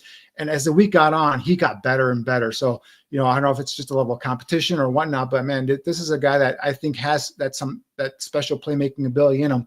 But again, not the perfect complement, but man, it's like when you see a playmaker, a running back that's got that, plant and go ability, the vision to see everything. I just had to put him down here. I had to bring him to your guys' attention because, he could be a potential playmaker out of the backfield for them. Excellent. You've got now, are you moving to the tight ends or wide receivers? Well, let's go receivers first before we go tight ends. Okay. All right. So the couple receivers, again, I was looking for fast guys. I was looking for guys that can help this offense get vertical. I mean, that's the one thing we saw last year. There was no vertical threat in this offense. It was a horizontal passing game. Some was by design because of the offensive line and so on and so forth. But I think now, if watching some of the Detroit tape, you saw Jameson Williams continue to threaten downfield. And I think Ben Johnson's going to want to be able to add some of that vertical speed on offense. And going down there, the one guy that right away stuck out for me is Tez Johnson, right? This receiver from Oregon, diminutive at 5'9", 156. Someone made a comparison to Tank Dell, and I think that's a great comparison, right? The former Houston Cougar receiver who is now the Texans, smaller, thinner, receiver, but lightning quick off the line of scrimmage. One-on-ones, it was unfair. I mean, pretty much anyone he went up against, he was able to, stem him at the top of his route and create huge separation. So, this is a guy that I think could be fun if you get him in an offense with the Bears. Not necessarily, if you want to say like that big deep threat guy, but he's got speed, he's got ability in the open field, quickness. You get the ball in his hands and let him do his thing. But also he does have that speed that can stretch the field. I think he's a guy that's going to run about 4.3, high 4.3 40 at the combine. He's claims he could beat the 4.21 set by Xavier Worthy. We'll see, but I watching him on tape, he's definitely in that 4.3 range. So again, bringing some of that speed, that playmaking ability on the field. So Tez Johnson was uncoverable in those one-on-ones down in Mobile. It was actually unfair. Any corner that went up against him, no matter who it was, had no shot in covering him one-on-one. So Tez Johnson from Oregon is a guy that stood out. The 8.5-inch hands, does that concern you for a wide receiver in Chicago? That and the sub 30-inch arm length as well does concern me. Obviously, he doesn't have a big catch radius. So, this is a guy that but what he does is he creates such that separation because of his quickness and his ability. He gets open right away, so he can get the ball in his hands quickly. A lot of times with the hand size, obviously, fumbles, it could be an issue there. Drops could be an issue there, but that's not something that I saw on his tape. I haven't studied the analytics in terms of Tez Johnson, what he did at Oregon, his numbers there. But, tape wise, you don't see many drops. You see a guy that's a sure-handed guy. And he creates such that quickness, creates that big time separation. Get the ball in his hands and let him go and create. I know, Cliff, that weight is troublesome, but that's the same thing we said about Tank Dell. Now, Tank Dell had a good year and a half. Obviously, he got injured this past year, but that's unfortunate. But anyway, this is a guy that is going to be a compliment to your Rome Odunze, to your Cole Kmet, to your DJ Moore. So it's not a guy that's going to come in here and be my number one receiver, not even my number two receiver, but he's going to be a guy that gives you that element that you don't have, which is a playmaker. So again, possibly third round area, maybe second round could be a reach, but that's something to keep in mind there. Not that receiver is a huge need, but it is a need that I think the Bears are going to have to fill eventually here. The other receiver, the other guy that I absolutely love, and this is the kid from, I call him the Iowa State boys because it's Jalen Noel is the first guy. 5'9", 196. This is I was telling Aldo, this is the guy, this is what Velus Jones was supposed to be because Jalen Noel, quick as a hiccup off of the line of scrimmage. Another guy that created instant separation at the line, was able to get vertical and was able to, nice, in terms of a hands catcher. He's a guy that doesn't double catch, doesn't double bobble, doesn't body catch, snatches out of the air cleanly, as to be able to go up and even make a play for a contested ball, if you will. You saw a couple of those in the one-on-ones down in Mobile. But he'll gives you that ability to not only be a slot receiver, a guy that gets open quickly, get the ball in his hands in the open field. He also has punt return and kickoff return ability as well. So he'll help you on the special teams. You'll see him at Iowa State. They hand the ball off to him in the backfield. You can get the ball on jet sweeps and all other kind of ways. Just get the ball in Joel Noel's hands, and he's a guy that has a chance to make things happen with the football in his hand. So he really stood out for me. Again, just his release off the line of scrimmage. Him and Tez Johnson were quick as a hiccup off the line of scrimmage, getting instant, a separation right away, and again, being open and being available for that quarterback to get the ball off to. So his teammate is the opposite. His teammate is Jaden Higgins. Now I talk about a big X receiver, right? This guy's 6'4", 217, 33-inch plus arm length. He's that big X receiver. He's the guy with a big catch radius. But another guy, he's very productive at Iowa State. He's a guy that, back shoulder throws. He's a guy that, runs some slants. He's a guy that, get downfield. So, not what I was looking specifically for, but just the way he made plays, throughout the week. And obviously in the game, he caught the touchdown off of the double pass from Ollie Gordon there for as well. So it caught it even after as the defender raked across his face mask, so he's able to concentrate and make that catch there. So that guy there, obviously, Jack Besh, the TCU receiver, not someone that I was really highlighting coming into the game. He was the Senior Bowl MVP. Obviously, everyone knows the story. If you don't, his brother Tiger Besh was a victim on the New Orleans terror attack on New Year's Day, or New Year's Eve, I should say. And obviously that was a very emotional scene for him there. And it was a touching moment after the game where his parents were giving him congratulations and crying, and he was in their arms. But what he is again, he's not a number one, number two receiver. He's a guy that come in and compete, be like a number three, number four receiver. But what he gives you toughness. He gives you a guy that will go up and he'll battle for a football. Comes in at 6'1", 214, smaller than what I want in terms of hand size. But again, just a heart and a determination and a toughness to be able to go up and make a play on a football. So I just think he had a great week down in Mobile, and there's no way I could have not singled them out or at least mentioned them here as I'm going through some of the receivers that had good weeks in Mobile. So I think he definitely did a good job in terms of upping his stock there in Mobile. Before you go on, Danny, I'd like to say, these are the kind of guys that I would really love propose to focus on. These guys who play with so much heart, and that they really, when you study the history of the Chicago Bears, they have been loaded with guys who play like this player does. Just plays so hard with so much heart, and they may not contribute tons on the box score, but what they do in practice, what they do in the locker room, and what they do from time to time in the game is so valuable. If you're going to have a column in your, when you're evaluating players, and that column says, can he help us win a Super Bowl? He gets a gold star there because he's that type of player. Might not be able, might not have the 10 catch, 150 yards, 2 touchdown game, but he will definitely help you win. Don't you think? Yeah, there'll be a point in the game where he comes up and he makes a big catch on a 3rd down or a 4th down, or even catches a touchdown that wins a game. And that might be almost catch. It might be the only play he makes in the entire game. But when the moment comes for him to rise up and make a play, he won't back down. He won't be scared. And that's the kind of player I think you're referring to there, Aldo, is some of those guys that make those winning plays when they're called upon. They won't have the 1,000-yard seasons. They won't have the 100 catch seasons. But the toughness and his ability to not back down from the big moment, I think that's what Jack Best showed. And I think the other thing is what I watch is some of the interaction these guys have with their teammates when they're not running the routes or they're not taking a rep. And everyone loves this kid. I mean, everyone from the quarterbacks to the other receivers to even some of the cornerbacks. You saw after the game, when he was awarded that MVP of the game, defensive players from other teams were coming up and congratulating him. And I know some of that had to do with the story, but Sure.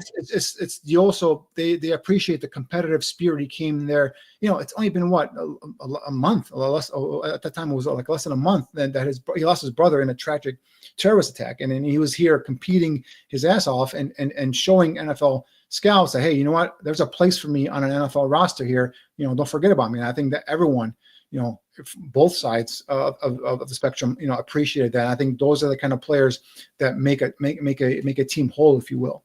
Mm-hmm. Very well put. All right, let's move on to your next receiver. Yeah, Isaac Tesla was a guy that from Arkansas that I really hadn't paid attention to coming into this, this is the guy that I might earmark to go back and watch some more tape on. He's a 6'3", 212, 9 6/8 hands, and he's a guy that caught everything coming his way.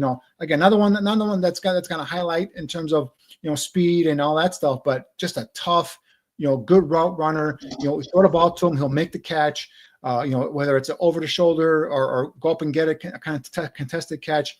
Isaac Tesla is a guy that's got me going back now and watching some more tape of him and see how we're used. You took a look at his stats, nothing jumps out at you. He did have 28 receptions, 545 yards, averaged 19.5 yards a reception. So, when he did get the ball, it looks like he made impact with those receptions, only 3 touchdowns. So he's a guy that's got me going back and looking. Again, not a guy that's going to be a day one, number 1 or number 2, but maybe a guy that comes on like a Jack Bash and be like a 3rd or 4th receiver.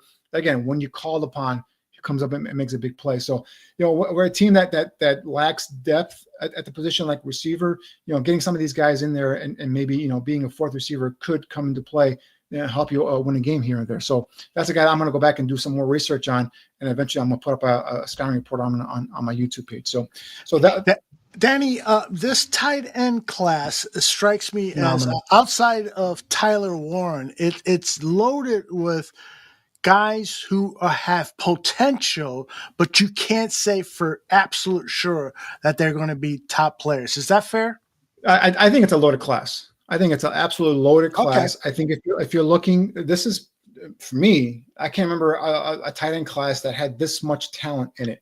Really? Now, yeah. I mean, there are some of the classes that have the top 1 or 2 guys that everyone wanted, but I mean, from top to bottom, I mean, I look at this and I can find guys that could be playmakers on the next level. And then a majority of them fit what the Bears want. And what I'm looking for that split end joker position, if you will, tight end that can flank out and be a pass catching option, because Cole Met to me is a Y inline blocking tight end who can be utilized in the passing game. I need a complement to him that can be that pass catching option. I would like for him to at least give an effort for blocking, but blocking doesn't have to be his strong suit. And that's what I was down there looking for here in Mobile. And the top guy was Elijah Aurora from Miami. I mean, this guy. I'm sorry, before you get to Elijah, because I'm dying to hear your thoughts on him. But Tyler Warren is considered the number one tight end in this class. So, as you said earlier, so Laz is asking, any chance that the Bears would take him at number 10? Last year, we had the Brock Bowers situation. Brock Bowers or Roma Dunze? Brock Bowers or Roma Dunze? Well, you look at the stats, Brock Bowers would have been the choice. What do you think about Tyler Warren? I love Tyler Warren as well, but Laz, I like the prospect, but again, we all have to see what's, there's bigger holes to fill on this roster than that tight end right now, right? So, excuse me. So if the plan that Aldo had laid out earlier, where they attack aggressively, for agency the offensive line and they fill that interior of the offensive line and they possibly get himself a defensive tackle as well. Now you're open to suggestion. Now you're open to going and getting yourself a Tyler Warren. Or maybe a different position, but until that is filled, until that's a certainty, I can't let myself think about other positions like a tight end or a receiver or something like that, or a running back, because I need to know that the trenches are secure and they're safe, because we've learned our lesson, right? The inside the offensive line and some of the defensive line was ignored, and now it's got to be a priority, and until that is filled. And maybe 2 weeks after free agency, we can come back and say, all right, they got 3 stars on the offensive line, they got themselves a defensive tackle or whatnot. They're pretty good there now. And now we can start thinking about Ashton Genty at number 10. We can start thinking about Tyler Warren at 10. We can start thinking about a different type of position, you name it, at number 10. But until that's done, Laz, I can't allow myself to think. But if your question is Tyler Warren worthy of a number 10 pick? I say, 10 to 15 is probably going to be his range. 10, 15, 10, 17 is probably going to be his range. So I think, yes, I think he's worthy of the pick. But until that interior is filled, I just can't allow myself to think about that. Excellent. Let's move on to your next tight end. Yeah, Elijah Aurora was the top tight end down there in Mobile. Smooth athlete, big body, big catch radius, 6'4", 33 and an eighth arm length.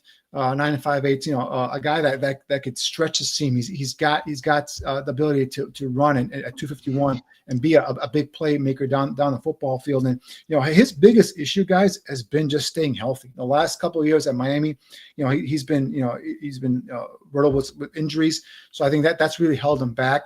This year, he played a full season at 35 receptions, 590 yards, averaging almost 17 yards of reception with 7 touchdowns. So this is a guy that can make plays, and I think he'd be. If there's somehow somebody that get himself an Elijah Aurora, I mean, first of all, I'd have to ask and see what happened with the medical records there at the combine. But this would be a huge weapon added to next to Cole Kmet, and in the way that Ben Johnson likes to use, from what we've seen, likes to use his tight ends in Detroit. I think he'd be hell of an addition there. So. But the other tight ends, and again, the cream of the crop wasn't even down there, but yet the tight ends were the story for me, at least in Mobile. Mason Taylor from LSU, another smooth athlete, right? 6'5", 250, solid arm length, a natural hands catcher. This is a guy that'll pluck the ball out of the air, just a smooth runner, guy that can run it and work in the middle of that football field. At least from what I saw, he's not the seam stretcher, the guy that can stretch the field, but I wouldn't put it past him. He wasn't asked to do much of that. A lot of crossing routes, but again, natural hands catcher, terrific athlete. Obviously, comes from great pedigree. His father is Jason Taylor, the Hall of Famer defensive end from the Dolphins. So, sure-handed, reliable, a weapon. Again, a nice compliment, in my opinion, to Cole Kmet. So Mason Taylor was a guy that really, really impressed me down in Mobile. This is the guy the other guy that I like. There's a guy that a lot of people were talking about coming down there, was this kid Harold Finine Jr. from Bowling Green, 6'3", 238. 33 1/8 arm length. This guy just looks like a bigger, rocked up receiver, guys. To be honest with you, again, smooth, a guy that can stretch the field from the slot position. All American selection, a MAC Player of the Year. Had 117 receptions, 1,555 yards, guys, averaging 13 yards. Over 13 yards of reception with 10 touchdowns. So again, to me, this is just looking like one of those bigger body receivers at playing tight end. So, another guy, good hands catcher, smooth athlete. So again, he's a guy that also shown there at Mobile that he could be a weapon for an offense, here breaking tackles and just running away from defenders. So Kind of reminds me of David Njoku from the Browns. a little smaller, but yes, Joko's a bigger guy, but this guy's just more of like like I said, like a bigger receiver. So, but yeah, Harold Fanning Jr. It came down. The first couple of days or actually the first day, wasn't really lighting it up in my opinion. But then obviously once the team drills started taking place in the second and third days, you saw him make more of an impact there, especially catching passes down the field there too. So, but the one surprise guy that I had no idea who he was, to be honest with you, is this kid from Nebraska, Thomas Fedone II. Again, one of those true like joker halfbacks, if you want to call him, position 6'4", 241 thin. He's not as smooth athlete as an Arroyo or as a Taylor or even a Fanning to that extent, but he's a guy that runs solid routes, strong hands, will make contested catches, is not someone that will back away from a contested ball.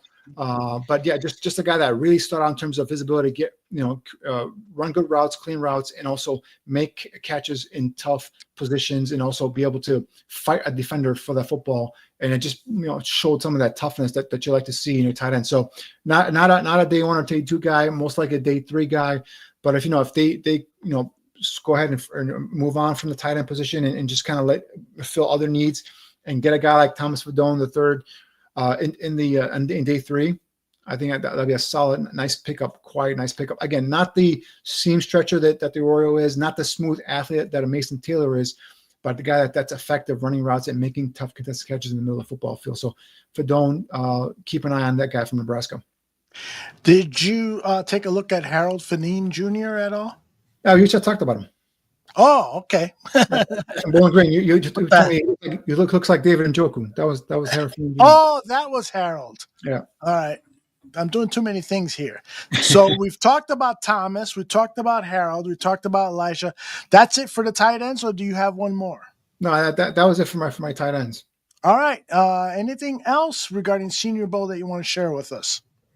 No, just another great job again by Jim Nagy. I mean, year in, year out, puts in tremendous work.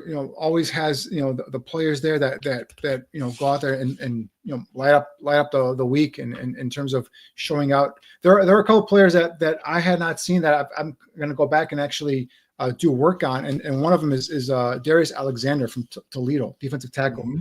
He's a guy that to me really stood out.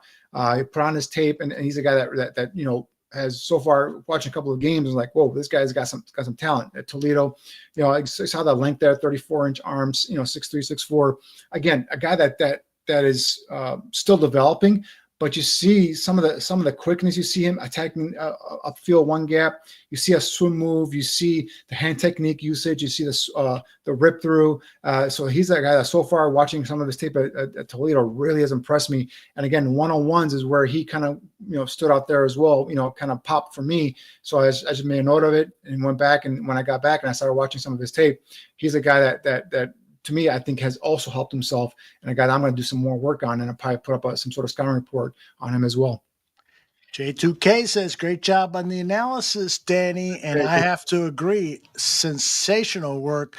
Anything else regarding Senior Bowl before we move to the Shrine Bowl game? I know there were a handful of players that you want to talk about regarding Shrine Bowl. Yeah, in terms of just the guys that really caught my eye. Really, Gray Zabel, we talked about already. Miles Frazier, the LSU kid, really caught my eye. Darius Alexander was a guy that really caught my eye, and some of the other guys that kind of just shored up things for me. Right, Walter Nolan shored up as a first-round pick for me. Elijah Arroyo. I knew the name. I knew he had been a highly touted prospect, but just hadn't been healthy. He came down there and he put on a show. So and then for me, Jalen Noel is a receiver. Tess Johnson is a receiver. Guys are quick twitch to be able to work in the slot and get open quickly and provide some of that speed element. Noel can give you some of that punt return, kickoff return experience as well. So just different guys popping here and there, and just thinking in terms of the Bears and where their needs are and how that some of these players can fulfill some of those needs. But I started off by saying, Jim Nagy did a great job of, again, just tremendous amount of players. There was a quarterback from Canada, Elgersma, I believe his name was, there as well, competing there too. But the one thing I did kind of watching these All-Star games, I did kind of say to myself was like, guys, it's a good thing the Bears are not looking for a quarterback in this draft. This would be a tough year if you need a quarterback. So on that topic, there was a quarterback at the Senior Bowl that did improve, for me at least, improve the stock in my eyes, and that's Jackson Dart from Ole Miss. I think he's a guy that really, I think, did a good job of taking advantage of some of what he was given opportunity wise. There came in at just under 6'2", at 6'1" and a 7/8, 226. It showed us a smooth delivery, some nice touch, be able to kind of feather the ball over that second layer of the defense into the front of the third layer, the defensive back. So I think he did a good job in terms of as the week went on. So I think Jackson Dart might have helped himself there, maybe a round or two. We'll see where it goes. But yeah, it's just the one thing that I just said. It was like, I'm just glad that the Bears are not looking for a quarterback this year. Well, that helps the Bears. If Dart, as J2K says, is going to be a top 10 pick, that's going to that's great news for the Chicago Bears. J2K. I mean, yeah, quarterbacks get blown up, and there's needs. There are needs. So that's why I expect Sam Darnold to get like 20-something, almost 30 million a year somewhere out there in free agency. So I mean that's how bad of a need is out there for quarterbacks. So we'll see what happens. But top 10 would be huge for Jackson Dart. I mean I don't think he went that far, but hey man, we've seen crazier things. So who knows? Exactly. We'll see what happens at the combine. I wish him a lot of luck. I hope he looks very impressive at the combine. A lot of people have brought up the name of Oronde Gadsden, the Syracuse guy who has played wide receiver, tight end. What do you think about him? Yeah, big guy, good length, but not a guy, not an explosive guy. He's a guy that a lot of people had as H-back. Some I even heard talk about him as a possible fullback. But just a guy that to me didn't really show much in terms of creating separation or anything like that. But definitely a guy that can probably day 3 guy for me right now. But nothing really stood out down in Mobile that made me say, all right, this guy has the potential to be day 1, day 2 guy. Another name that's been popping up in the chat a lot, J2K asks Savion Jones, the LSU guy. Savion Jones, the D tackle edge guy. That's the thing is like he was an edge guy for me, and then they play him at D tackle. He looked better at D tackle for me. Again, LSU guy. That's another guy I've marked down to go watch him as well. Savion Jones from LSU, and then also David Walker from Central Arkansas was a guy that's an undersized edge rusher, but he's a guy that 6'1". Doesn't have the length you look for, and doesn't really have that get off, but he plays with some energy and some power. So I think he's a guy that I'm going to do some more studying on. I don't know if he'd be a fit here for the Bears. David Walker, that is. Even another guy that Peebles, defensive tackle from Virginia Tech, was also a kid that really, quickness wise stood out. But again, he's about 6 feet, under 300 pounds. I don't know if that's a fit here as well in terms of the scheme. So a couple of guys did kind of show out there and maybe improve their stock a little bit, but not guys that I kind of earmarked in terms of scheme fits here with Chicago. Let's tackle some of the questions and comments that have been issued over the last hour or so. Skeet Dog says, Danny, what about the offensive guard Booker from Alabama? Big guy with athleticism. What do you think about him? Love him. I love that guy. Skeet Dog, I was talking about earlier, like that. That's one of my favorite guards in the entire draft is Tyler Booker. This is a 5-star high school recruit. 6'4", 325, I think is what he's going to come in at, or right around there. Has been a starter on Alabama's offensive line since he got to campus. Really, he started at left guard, right guard. He's even started games at left tackle. So again, position versatility. You want offensive lineman that's played multiple spots because you never know when they can.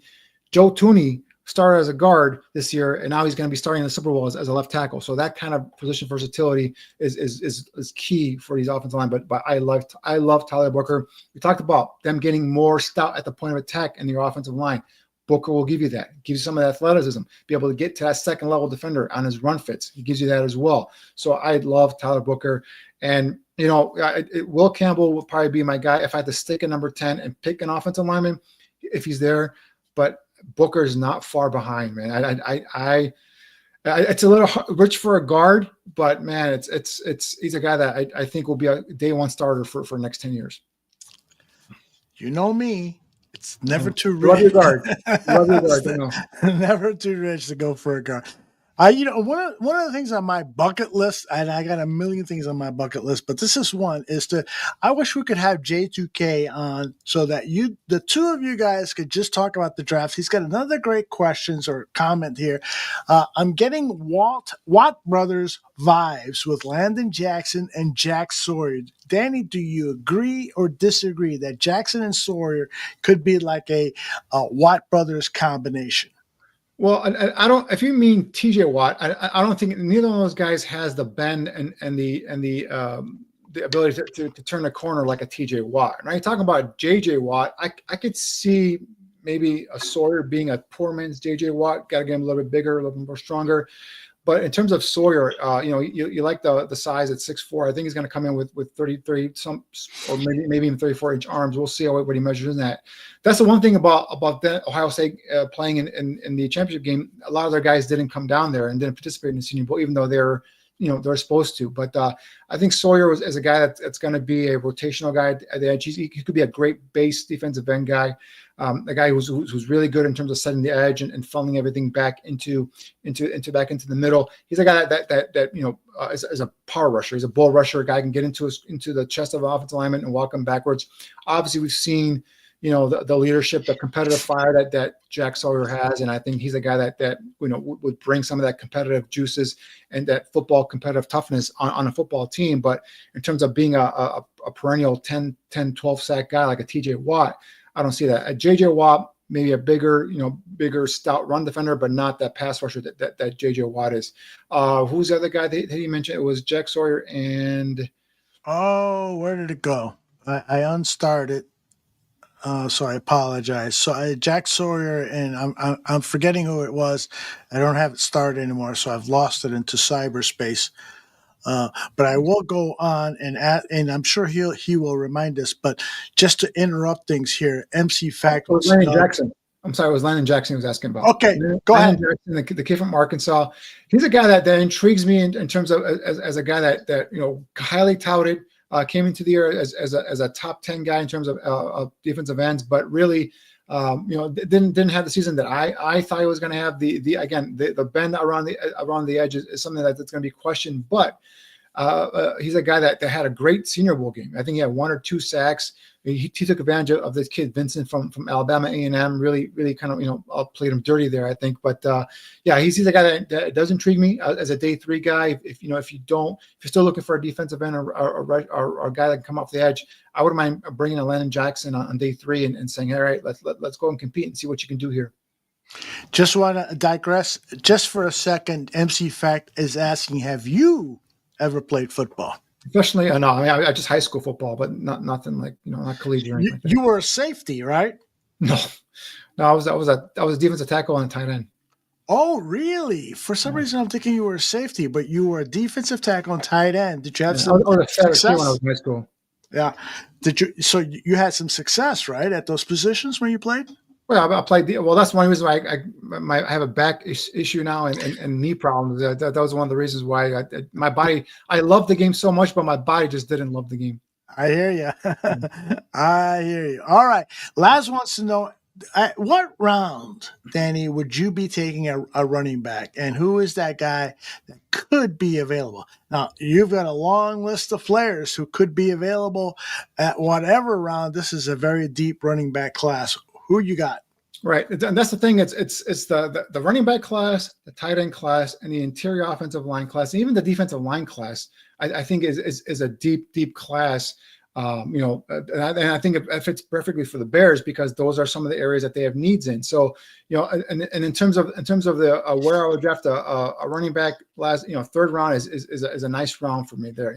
I think a kid like Omar Hampton from North Carolina probably would be gone by that. I think a lot of teams have earmarked top of the 2nd round where to go after a running back, and I just, depending on what the Bears have done in free agency, I don't know if that's somewhere that they're going to go. But 3rd round, you can go anywhere from. We talked about a guy like, let's take LaQuinton Allen. Give me some of that Matt Forte vibes. Dylan Sampson from Tennessee. The 2024 SEC Offensive Player of the Year. He's a guy that could be there in 3rd round. DJ Giddens is a guy that I like. Could be there in a 4th round. 6 feet, 212 pounds. He's a guy that has got 23 rushing touchdowns in his career, 58 receptions. You put on the Kansas State tape, and DJ Giddens is making people miss, and he's busting off long runs. So those are just three guys off the top of my head that I can think of. I think Aldo, you like Cam Scatterbo a lot, so I think he's a guy that could be there in the third, fourth round kind of area. Quinshawn Junkins is a guy from Ohio State that really intrigues me there. We talked about Trevor Etienne earlier, Devin Neal. Trayvon Henderson is a guy. Day 3 could be a guy you could take as well. But so there's ton of talent, ton of depth here at running back. But those are just some names to kind of think there as well. I didn't even mention Caleb Johnson, the kid out of Iowa as well. So yeah, so I'm telling you, there's a lot of depth. I know Ashton Genty's going to go in the first round. God bless him, and he's a great player. But the Bears can't take a running back in the first round, especially with the depth you have here. I totally agree. And I will say this about Cam Scatterbo, who's a player I love, and I know a lot of people love. For me, he's a day 3 pick, probably 5th round. Anything earlier than that, you should not approach that. He's got an injury history with concussions. He's probably going to run a 4.5, 4.6 at the combine, and that's going to lower his draft value. I'd love a guy like Cam Scatterbo because of his attitude, because of his locker room presence, because of how hard he's going to play. He's a throwback to the Ditka era type Chicago Bears, but he's definitely not a day 1, day 2 pick. He's a middle of day 3. You agree, Danny? I see you nodding your head. Yeah, that's where I got him going as well. Would be day 3. Like I said, if you go to answer Lazar's question, if you go 3rd round, guys like DJ Giddens, LaQuanta Allen, Dylan Simpson, those are the guys I'm looking at in that 3rd round area. All right, the questions keep coming on, so let's speed this up. Danny, do you think we can sign both guards in free agency, Trey Smith and Mekhi Becton of the Eagles and Kansas City Chiefs? What do you think? I don't think you go for both, Slick. I think if you get Trey Smith, great, got your right guard set up there, and then maybe go get a veteran center, whether it's a Josh Myers or the other guy, Dahlman from Atlanta. Right. There's one more guy, the guy from the Colts, Ryan. I have his name here somewhere. The 35-year-old guy, Skinner. 32. Ryan something from the Colts. His name is drawing a blank here, but Ryan Kelly from the Colts, 32 years old, 4-time Pro Bowler. So you go get a veteran center, and you get Trey Smith, and then you have left guard now is left, and I think you attack that in the draft. And I think if you bring in a left guard in that 2nd round area, now you got someone there you can go and compete with. If you want to bring in after veteran free agency is done, after the draft is done, if there's still a left guard out there, Will Fries is someone that Aldo mentioned. Maybe he's still out there for some reason. A guy like 1-year flyer or something like that. If you get a guy I like personally is Kevin Zeitler, the guy who was with Detroit last year. He was with the Ravens previous to that. He's 35 years old, and I know he's not a guy that bring here for a long time, but if you bring a 1-year, 2-year deal for a Zeitler right guard, I think he got a guy. If you miss on Trey Smith, for example, then you can go get yourself a veteran center, spend more money on center, and then draft a guard. So there's different ways you can function it. I just want people to know, like, if they don't get Trey Smith, it's not the end of the world. There's other ways that you can fix this offensive line. I think absolutely. I think center is going to be paramount, and I've always kind of gone back and forth in terms of, can you draft a center and kind of go there with the. I think I'd feel more comfortable in Caleb's 2nd year to have a veteran center there, someone that's has been there, done that, and someone that's going to be able to help him decipher some of the stuff that's going on in front of him in terms of the calls and all that stuff, the protection calls, everything like that, and then you can fill the guard position with a rookie or another veteran. Patrick McCarry is another guy, left guard from the Ravens, 27 years old, is someone has a possibility as well there too. So. Yeah, options that you can fill. But for me, and like you've said as well, Aldo, interior of the offensive line is key. And I don't think Becton is a guy that I would go after personally. He's a guy that's been hurt a lot. I mean, I know this year, 1 year wonder. He was drafted as a tackle, was busted out as a tackle, both on left and right side with the Jets. Eagles brought him in. Obviously, they have one of the better offensive line coaches in Jeff Stoutland with Philadelphia. They made him our right guard, and I believe he made the Pro Bowl, if I'm not mistaken. If not, he's a highly thought of right guard. I'm too worried about that kid. So I rather invest in a guy. If I'm going to invest money, I'm going to invest it in a Trey Smith or something like that, or even for a 1 year Rundle, or it would be like a Kevin Seidler or something like that, and then go take my chances in the draft as well. I want to let everyone in the chat know that we're going to stop accepting questions because I got 15 questions up in the queue here, and we've already been running at 2 hours. Bear Truth 9 asks, with our new defensive coordinator, how might they change what Jervon Dexter is being asked to do? That's a great question by BT9. I don't think it's going to change at all, BT9. I think Gervon Dexter is going to continue to do. Like I said, that's why I think Dennis Allen, bringing him in here, I think his philosophy is pretty similar in terms of that front four. Attack, get up front, be aggressive, and I think that's something where I think that's not going to change him in terms of that aspect of it. What we'll see differences will be some of the back stuff. The defensive backfield will see some more man coverage, some more disguises in terms of. Some of their coverages in terms of how they're going to play it. It's not a pure cover two, Tampa 2, if you will, zone. Even though Eberflus changed it up and did a nice job of disguising some of the stuff. You've already heard Dennis Allen single out Kyler Gordon. I think Kyler Gordon's going to have a huge role. If you go back to think of the days of the Saints, and I know they're different positions, but think of how Tyrann Mathieu was used with the scenes where he was at the line of scrimmage, he was in coverage, he was blitzing. He's a guy that made a lot of plays in the defense secondary. I know Matthew played more of a safety, but he was a nickel safety, right? And I think you could see Kyler Gordon playing the nickel cornerback, but I think he's going to be someone that they're going to utilize as a chess piece, moving him all over the place. So, but to the original question, I think Gervon Dexter, I don't think that's going to change. I think you still want an aggressive upfield, one gap attacking defensive front. I think Dexter is going to continue trying to do that. Makes sense. BT9, another question from him. He says, right now, I believe Judkins fits what you want as a power runner. Who would be a good short yardage and goal line back? CSN, maybe this can be used to catch and has the fluidity and burst to get to the second level. I think there's 2 or 3 potentials there. Well, I mean, Judkins. I love Judkins. I mean, he's a guy that although he's not considered a power back, he's a guy that runs with authority and at the goal line. He's a guy that what I love is his competitive juices. I mean, he goes after and he tries to run people over.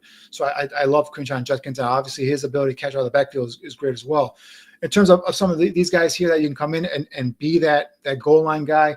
I mean, just looking at, Cam Scatterbo is a guy that Aldo talked about, could be one of that guys in between tackle guy. I think Trayvon Henderson could be a guy also in between tackle.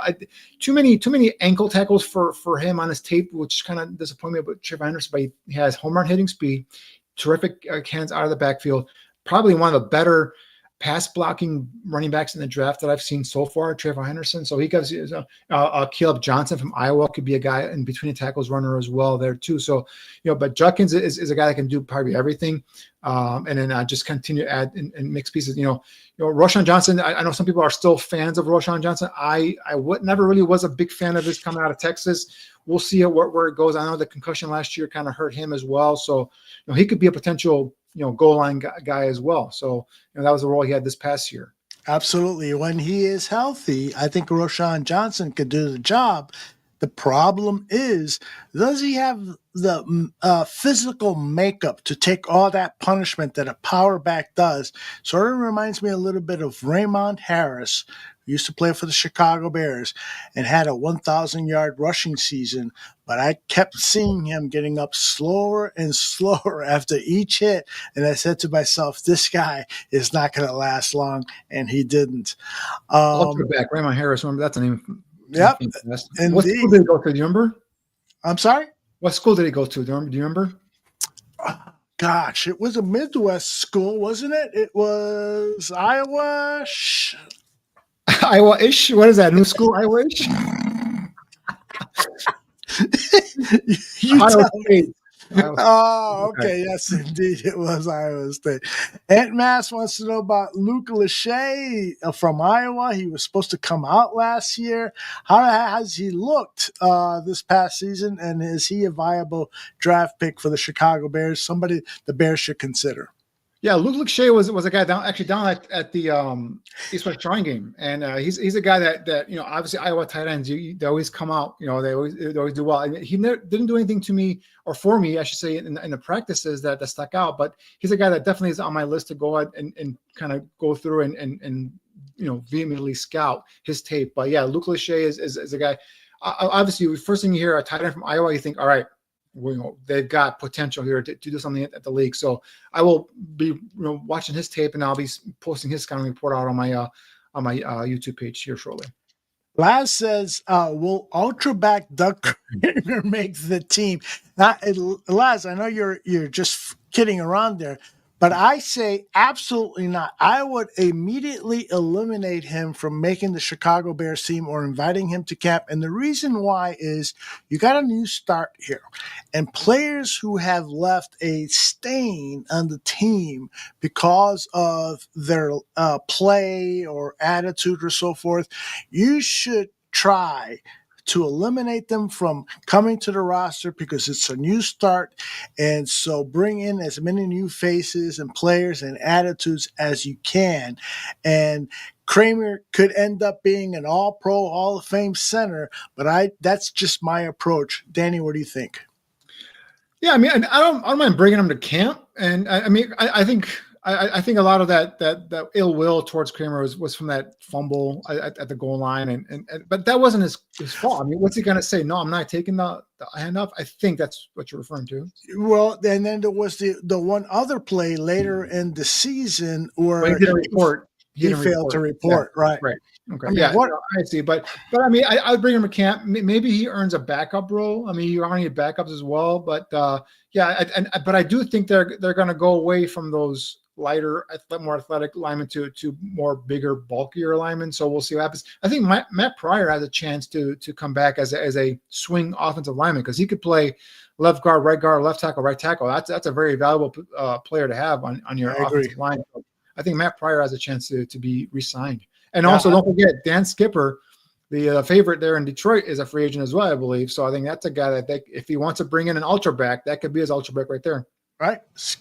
He's, I think, 35 years old, but a 1 or 2 year contract would make him attractive. Muck wants to know about running back Damian Martinez over at Miami. I think he's criminally underrated, says Muck. He reminds me of James Conner with more shake and better speed. You agree? Yeah, he was at the Senior Bowl, Muck. He came in at, let's see, Damian Martinez came in at, I have his numbers right here in front of me, 5'11", 226. So, he's got that in the tackle kind of runner size. I haven't delved into his tape yet because, as I've told you guys earlier, I was just concentrating on offense and defensive lines. I've kind of nibbled here and there with tight ends and running backs and receivers, but I haven't really got deep into that position group yet. But he's the guy that I'm going to go ahead and look at. But yeah, that size right there tells me he's a guy that can run in between the tackles, has that ability that Aldo was talking about earlier, like somebody that could be a goal line opportunity guy. Yeah, he seems like MC Fact says, a defensive tackle. How big is Danny? And I'll tell you what, Danny, I was high school. I was 16 years old and I was 250 pounds. So I was a big kid. Yeah, Danny was big, man. And then he decided to just spend most of his days in the weight room. And what are you now? Like 6 feet, 210 pounds, maybe? No, I'm under 200, but yeah, I'm right around that area, 6 feet, 200. Excellent. All the chicks love Danny, man. I was down at the Senior Bowl with him, and all the waitresses were like staring at him, and while I'm saying my order. I had the credit card in my hand. That's why I was. Oh, is that it? And MC Fact adds, since Danny played tight end in high school, what does he think of Cole Kmet being dragged down by a defensive back's half his size? I mean, guys, let's give him some credit. I mean, I've seen Cole Kmet truck guys. I've seen absolutely guys, but I mean, Cole Kmet had a down year last year, and I think as an offense as a whole, obviously everyone had a down year last year. But the one thing that I want to see what happens, and the one thing that intrigues me, is what does Ben Johnson and his staff do with Cole Kmet, right? Because I think we all expect a big jump in production. a rejuvenation of his joy for the game, because it looked like the guys on offense just looked like they were dragging their tails, and I think there are times when the game started, it looked like they were already defeated before there was even a score put on the scoreboard. So that's one player that I want to take a look at. Obviously, Caleb is number one guy, but Cole Kmet, I want to see how he gets rejuvenated in his offense, because if Ben Johnson utilizes him the way he utilizes. Oh my God, I'm trying to Laporta, thank you so much. Usually Laporta, I mean, that's going to be, that's going to be heaven to, music to the ears of a Cole Kmet. So, I know we're down on him right now. We're down on a lot of players right now, but let's see what happens here with a fresh start, with a whole new coach staff. And the one thing that's key, and one thing I've kind of keyed on with Cole Kmet is Ben Johnson started as a tight ends coach. So he's coached the position. So, and he moved on to other positions, obviously, but I think he knows how to go ahead and maybe hopefully get the best out of Cole Kmet. The new offensive line coach is also a former tight ends coach as well. So I think those are things where hopefully they can come in and just help Kmet get to the next level, because, there's games, Jacksonville game week 6 where he had 2 touchdowns. We're like, all right, this is Cole Kmet that we're seeing. There's games here and there where he'd make a play, and then he only get targets. So then, like, why is he not even getting targets? That's what's concerning. Is it he's not getting open? Is it because there's times where he's open on tape, but it wasn't even looked at? So that's the thing. It's that he's a player besides Caleb Williams, Cole Kmet, and then Roma Dunes are guys I want to see what happens at this offense when Ben Johnson takes over. Let's make no mistake about it. Cole Kmet was so unhappy with the Bears coaching staff and their lack of effectiveness in inspiring players and making sure that players were ready to play. He was giving clues from early in the season when he complained about things in training camp, and he continued to complain about things during the season on his CHGO show and in his press conferences. Cole Kmet was upset, and the Bears coaching staff was trying to harm him by eliminating targets. That I am 99% sure that that's what was going on. A good sign is that he traveled to Hallis Hall for the announcement of Ben Johnson. So, Cole Kmet, are you ready to change your own attitude and put aside your frustrations with what's happened here with the Chicago Bears over the last several years? Push those aside and buy into what Ben Johnson is preaching and what Ben Johnson can do for you, your career, and for the Super Bowl chances of the Chicago Bears. That is vital for success with the Chicago Bears. And if General Manager Ryan Poles talks to Cole Kmet and doesn't get the sense that he is totally bought in, then you got to move him off this roster and rebuild this tight end position, because you've got nothing there. Nothing. It's Cole Kmet on the roster and nothing left. So that is to me a vital part of this offseason, the tight end position. Danny, you want to comment on that? No, I agree. That's one of the reasons why I was scouting these guys down in Mobile. I was keeping an eye on them because I know they need a tight end, right? And I don't think free agency is going to be the answer for them. I think the draft is where, especially this draft is loaded with tight ends, like I said earlier. So I think they're gonna pluck a tight end, whether second, third, or who knows. But I think they're gonna bring in someone that's either gonna compete with him or for snaps, or I would want to bring someone that's going to give him a nice compliment to him and more of a pass catching option as well. So what Joe Everett was supposed to be, that's what I want to go ahead and find in this draft and pair him up with Cole Kmet. I think, again, I think he has a chance to really kind of regain the trust of the fans here with this new year and kind of rejuvenate his game and be the player that we saw previously, right? And that's the one thing that we go back and forth with, because we saw Cole Kmet and DJ Moore shine 2 years ago with Justin Fields, right? They had that connection, that everything was going and flowing, and then now we this year now, obviously I don't think it's Caleb's fault. I think it's just the offensive play calling and the system they brought in, and then the coach that they brought in. And I just think that there was no imagination behind that that offensive play caller there. And I just think then what happened was when the dam finally broke, there was no accountability in the locker room. I think all hell broke loose, and I think that's when everybody just kind of said, "What the hell's going on here?" And I think that really affected Cole Kmet. Yeah, I totally agree. All right, a couple more here before we pull the plug out. Jason says, what are the odds of the Bears getting Trey Smith? I'd like to start by saying money. Yeah. Money is the key. Trey Smith is 26 years old. He is looking for a big contract now for 4 or 5 years. And then when he turns 30, 31, he is then looking for his retirement contract. And so he will come to the Chicago Bears if the Kansas City Chiefs do not tag him and then try to do a tag and trade kind of thing, which they've been known to do. I would probably, I would, with Ladarius Sneed, Yep. I would advise them, the Bears, to stay away from that because you don't want to, pay a lot of money and give up draft picks for a player. Move on and try to get somebody else. But I think if Trey Smith becomes a legitimate undrafted, unrestricted free agent, offer him what he wants, work with his agent, and get many dollars as necessary, because that's the key thing on a contract, and get it done, because then you can go after Abdul Carter. Yeah, because that's basically it. Although if he hits the open market, it's all it is money, right? And if you want, and he's gonna reset the guard market, and he's gonna make 21, 22 million a year. So get ready to pay that. I think you mentioned 25 million, maybe even that high. So he's gonna reset the market for the guards. And if you want him, go get him. Obviously, Ryan Poles was with KC when they drafted Trey Smith. Eric Bieniemy now is at the running backs coach. He has a relationship with Trey Smith when he was back with KC as well. So there's some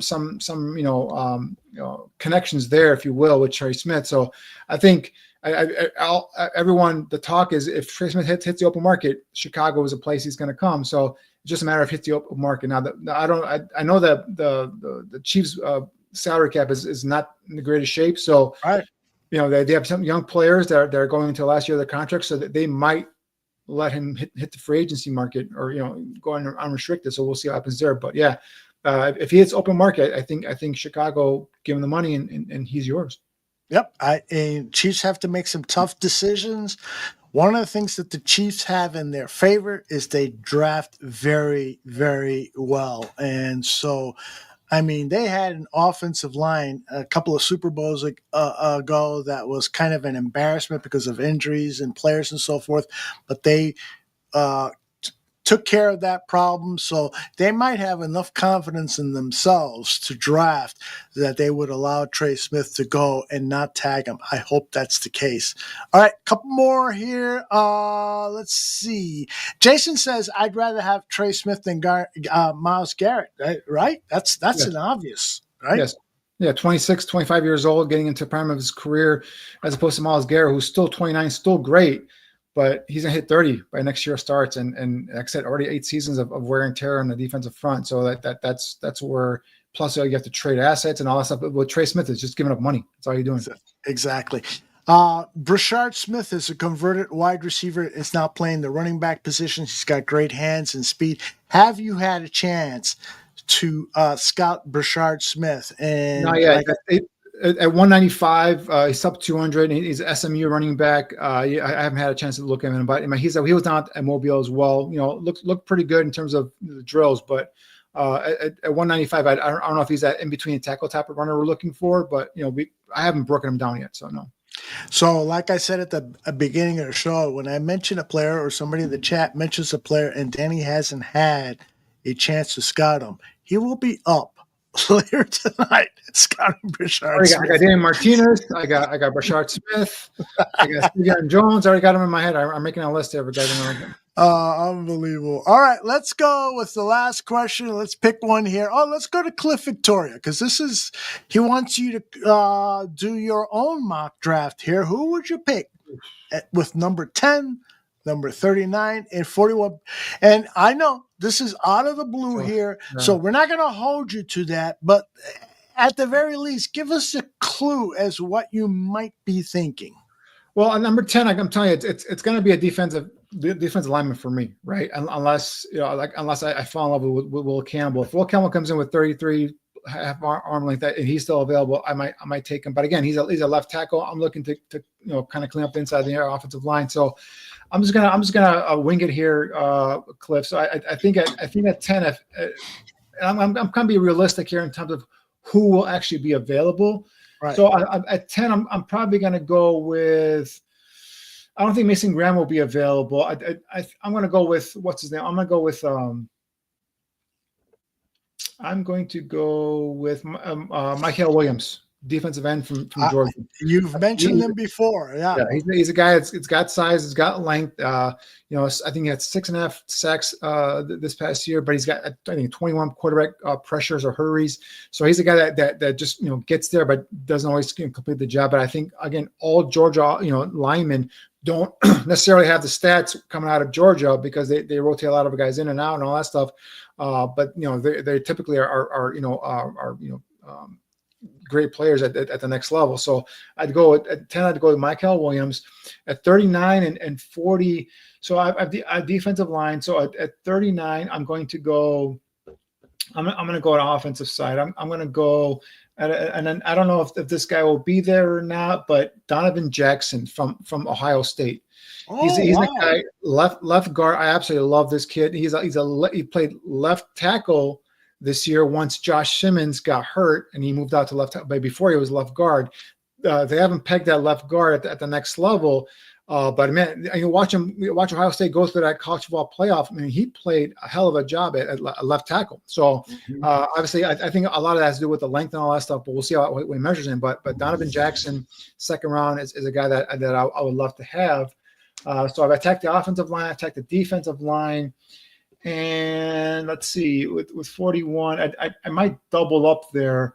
And obviously, depending on what happens here in free agency, we don't know what's going on there. But a guy I'd look at in that second round could be a guy like, for example, I was talking about earlier, a Darius Alexander out of Toledo, a defensive tackle, long, lean guy can get up after the quarterback. Derek Harmon out of Oregon is another guy to keep an eye on, a defensive tackle there on the inside. So Joshua Farmer from Florida State, Tyleik Williams from Ohio State. These are some of the guys that attack the defensive line. So I gotta stay to my word. I gotta attack offense and defensive lines, and that's what I would do with these 3 picks. Obviously, not knowing what happens in free agency. Danny, if you're the GM and Ben Johnson says, "Listen, Omarion Hampton in the second round, if he's there at 39, I really need this guy in order to unlock Caleb and in order to unlock the offense." What do you say to him? Well, I mean, at that point, we'll say, all right, let's take a look at the board. Obviously, if my coach says, I want this kid, Omarion Hampton, we'll talk to my scouts and we'll talk about scheme fit. We'll talk about and see what he does well, what he doesn't do well, and kind of inform the coach. Because a lot of times, the scouts, the area scouts, they do this work on these guys the whole year, right? And the coaches come in the last minute and they say, oh, I like this guy. I love this guy. And they pound a table for the guy. But they haven't done all the work. So I sit there with my scouts. All right, scout, Joe Smith, give us your report on Omarion Hampton. And then he'll give us his report. And then now I'll tell the coach, how does that fit into your scheme? If he still says, and we'll still watch tape together, like, all right, I can use him this way. I can use him this way. If he says, I want this guy, he's going to be a bell cow and he's going to be a centerpiece of my offense. At that point, you got to give the coach what he wants, right? You got to give the coach the running back that he wants. Even though I might want to go to offensive line or defensive line, it's the coach now. And plus, he's making $13 million a year now. He's got a longer term contract than I do, so I'm going to have to make sure this guy's happy, keep him happy. So I would give him that guy. But at that point, I would still, if I feel a right way about Omarion Hampton, if I feel like he's a guy that's injury prone, that might have bad attitude, might have some off the field stuff that the coach is not aware of, I would give him all that information from my scouts that I've already gathered and say, this is what we've got. All right, this is a big gamble here. How about if you like this guy a lot, I'd call around and say, all right, what are we hearing? Do we hear him going in what range he's going? If we can drop down a couple slots, I'll see if I can work my way down and get an extra pick and then still make my coach happy, but still get the player that I want. Maybe an interior offensive lineman or defensive lineman. So you have to work hand in hand. That's why when Ben Johnson at the press conference said that him and Ryan Poles, they want to be able to have, work together. that's where it works together. Where, if there's a player that the coach wants and you aren't that high on that player, you have to work and say, all right, give him all the details, give him all the stuff that and watch the film together and say, all right, why do you want this guy this high? And see if and at the end though, you do not want to give the coach a player he does not want, because what happens is the player doesn't flourish because the coach never wanted him, and the coach is going to use him as an example, and that just, it's not good for anybody. So. Yeah, we've seen that in the history of the Chicago Bears, our history of watching the Chicago Bears. There's no doubt about that. And Jason, thank you for the $2 donation. Lots of people have been complimenting tonight's show, and I got to compliment Danny Shimon for just presenting these draft picks in a way that we can understand the average Bears fan like myself, who doesn't put the time that he puts into the draft and presenting them in a very cogent, concise way. I really, really enjoyed this show. Danny, any final thoughts that you want to share with Chicago Bears fans about the Senior Bowl or Shrine Bowl games that you think, we probably didn't touch on and you'd like to make mention of? Yeah, a couple players at the East-West Shrine game that I just want to kind of point out real quick, and we don't have to go into details because I know we've been 2.5 hours here. But there was the East-West Shrine. That the talent there isn't obviously like Senior Bowl stuff. It's more day 3 guys, but there are a couple of guys, again, looking at the trenches that really kind of stuck out for me. And just kind of keep in mind, again, day 3 guys here. In terms of a interior defensive lineman, JJ, I think it's pronounced Pegoose from Ole Miss. 6'2", 323 is a guy that really kind of stood out there in the practices. Again, a guy that's got 33, 2/8 arm length, 323 pounds, guy getting up the field, making his presence known into the backfield from a defensive tackle position. Guys that were more so stout versus the run, meaning taking on double teams and occupying blockers and allowing linebackers to eat. Nazir Stackhouse from Georgia, defensive tackle. He's a guy that really, to me, stood out there. Zeke Biggers, defensive tackle from Georgia Tech, big guy, 6'5", 320, 35-inch arms. Again, a guy that just kind of looks like he's raw, but right now he's just like a big dude that can just take on blockers and then at least be a good imposing threat in terms of as you run defense. In terms of the pass rusher, Ahmad, and I apologize if I'm butchering the name, but I believe it's pronounced Hassanin, edge rusher from Boise State. Undersized edge guy, 6'2", 273, 32 3/8 arm length. But this is the guy, quick hands. He's got a full pass rush repertoire. You saw a swim move. You saw a rip-through move. He's a bit of a tweener. Some see him as a hand-in-the-ground defensive end. Some see him as just a pass rush specialist. Some might see him as a 3-4 outside linebacker. Who knows? But very productive at Boise State the last 2 years. Had 35 tackles for loss, 24 sacks, and 3 forced fumbles. So Ahmad Hassanin, number 91 from Boise State, is a guy that really showed out there at the East-West Shrine game. And in terms of a receiver on the offense, there is one more offensive lineman. Joe Huber from Wisconsin is a guy that for me, play guard, can play some center, possibly at the next level. 6'4", 308. Joe Huber from Wisconsin. Was pretty good there. Elijah Roberts, an edge guy from SMU, another tweener at 6'3", 290, 33 7/8 arm length, power rusher. This is a guy that's got a thick build, constantly was just bullying guys into the backfield. So Elijah Roberts from SMU as edge rusher. And offense, there was one receiver, Trayshawn Holden from Oregon. Obviously, we talked about Tez Johnson over at the Senior Bowl. Trayshawn Holden was at the East-West Shrine game. I saw him for one practice. He made a couple of sensational catches, and then that's all I saw. He comes in at 6'1", 203 with 32-inch arms, so nice little catch radius there. A former Alabama transfer to Oregon in 2023. Quick get off at the line of scrimmage, can extend away from his frame, snatch the ball, catch it cleanly out of the air. So Trayshawn Holden also for me at the practices at the East-West Shrine game really stood out too. So some of those names I just wanted to kind of mention, put on you guys' radar. Obviously this is just the beginning, guys. The combine is next, and then we'll start getting to more, scouting reports, some more detail, some of the upper echelon guys as well here. But yeah, for me, this is an exciting time. Free agency coming up too. So Bears football is going to be constantly churning out news, and we're going to be constantly have things to talk about. So Real excited to get going with you guys here in this draft season. You're on mute, my friend. By the way, J2K just had the chat comment of the day, but I cannot share it because it's R-rated, or at least my comment was R-rated, and he had a great comeback. But Laz has the perfect question for the final question of the show. Your thoughts on the Super Bowl, Eagles, Chiefs. Are you rooting for a team, or do you just want to give an evaluation of the team, of the game? I'm not rooting for anybody. I just know that in order to beat the Chiefs, you have to take down Patrick Mahomes. And if this game is close, in terms of talent, Philadelphia I think is a more talented team. But if this game is close and it's a one-score game, and the Chiefs have the ball, I think they're going to win. And I think Patrick Mahomes and the Chiefs have proven throughout the year. I think every win this year has been a one-score game. So when it comes to that, I think that if it's a one-score game, if it's close. I think I have the Chiefs winning, but if it's a game where talent overcomes, what the Chiefs lack, and I think Philadelphia has the arsenal in terms of the running back, obviously the receivers, the offensive line, the defensive line. Vic Fangio, doing it again. We've seen it here in Chicago, guys. What Vic Fangio does in terms of the defensive coordinator, still year in year out. That guy is one of the better defensive coordinators I've ever seen in the National Football League. And but the one thing with the Eagles, the two things that I don't trust. Their head coach and their quarterback. Those two things I don't trust. I trust Andy Reid and I trust Patrick Mahomes. So we'll see what happens.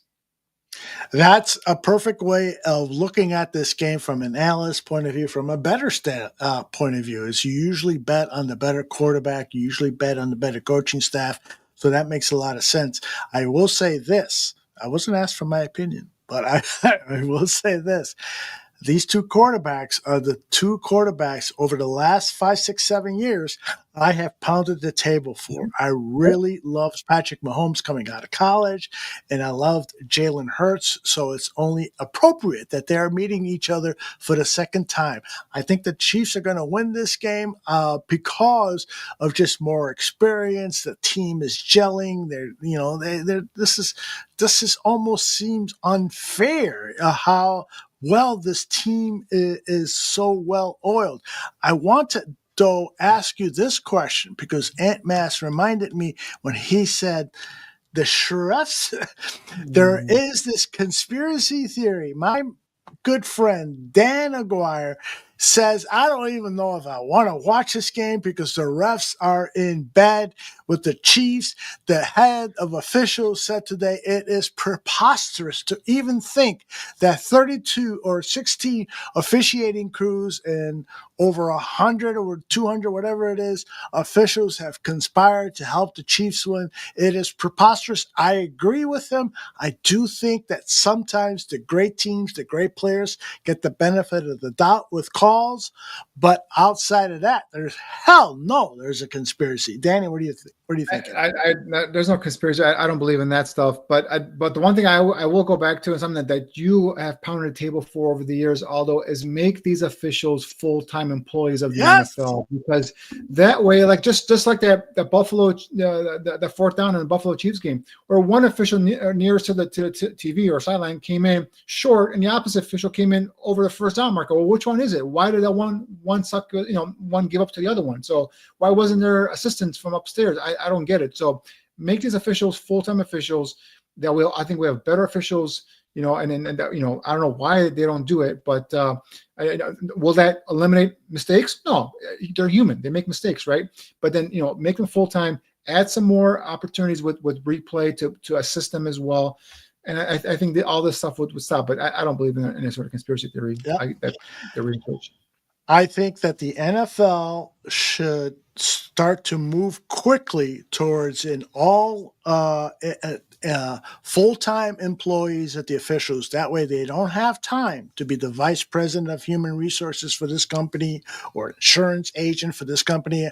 I, from time to time on my X channel, will put the referees, Football Zebras does a great job of putting their full-time professions. It's like nobody is a full-time official. That's ridiculous. ridiculous. And if we want to figure out a way to get them more money so that you can attract smarter, good people, there are ways to do that. Give them a show on the NFL Network. Give them sponsorship opportunities. Promote them in ways that can compensate the income that they will lose from being a principal at a high school or a counselor at a high school and so forth. There's so many ways to make this much more legit. And so people are asking, well, what are they going to do the rest of the week? Study tape. Study tape like Danny does. Study tendencies. Yes, get better at making calls in a game that is getting faster and faster and faster. The more they study, the better their job will be. Right, Danny? Yeah, that's something that I know you've been harping on for years now, and that's something that I know really, it burns you up. So I just think that it's going to show you tomorrow. Yeah, we all rep show. We could break down bad calls and all that stuff for sure. Yeah, absolutely. I don't understand for a multi-million-dollar business like the NFL why they have.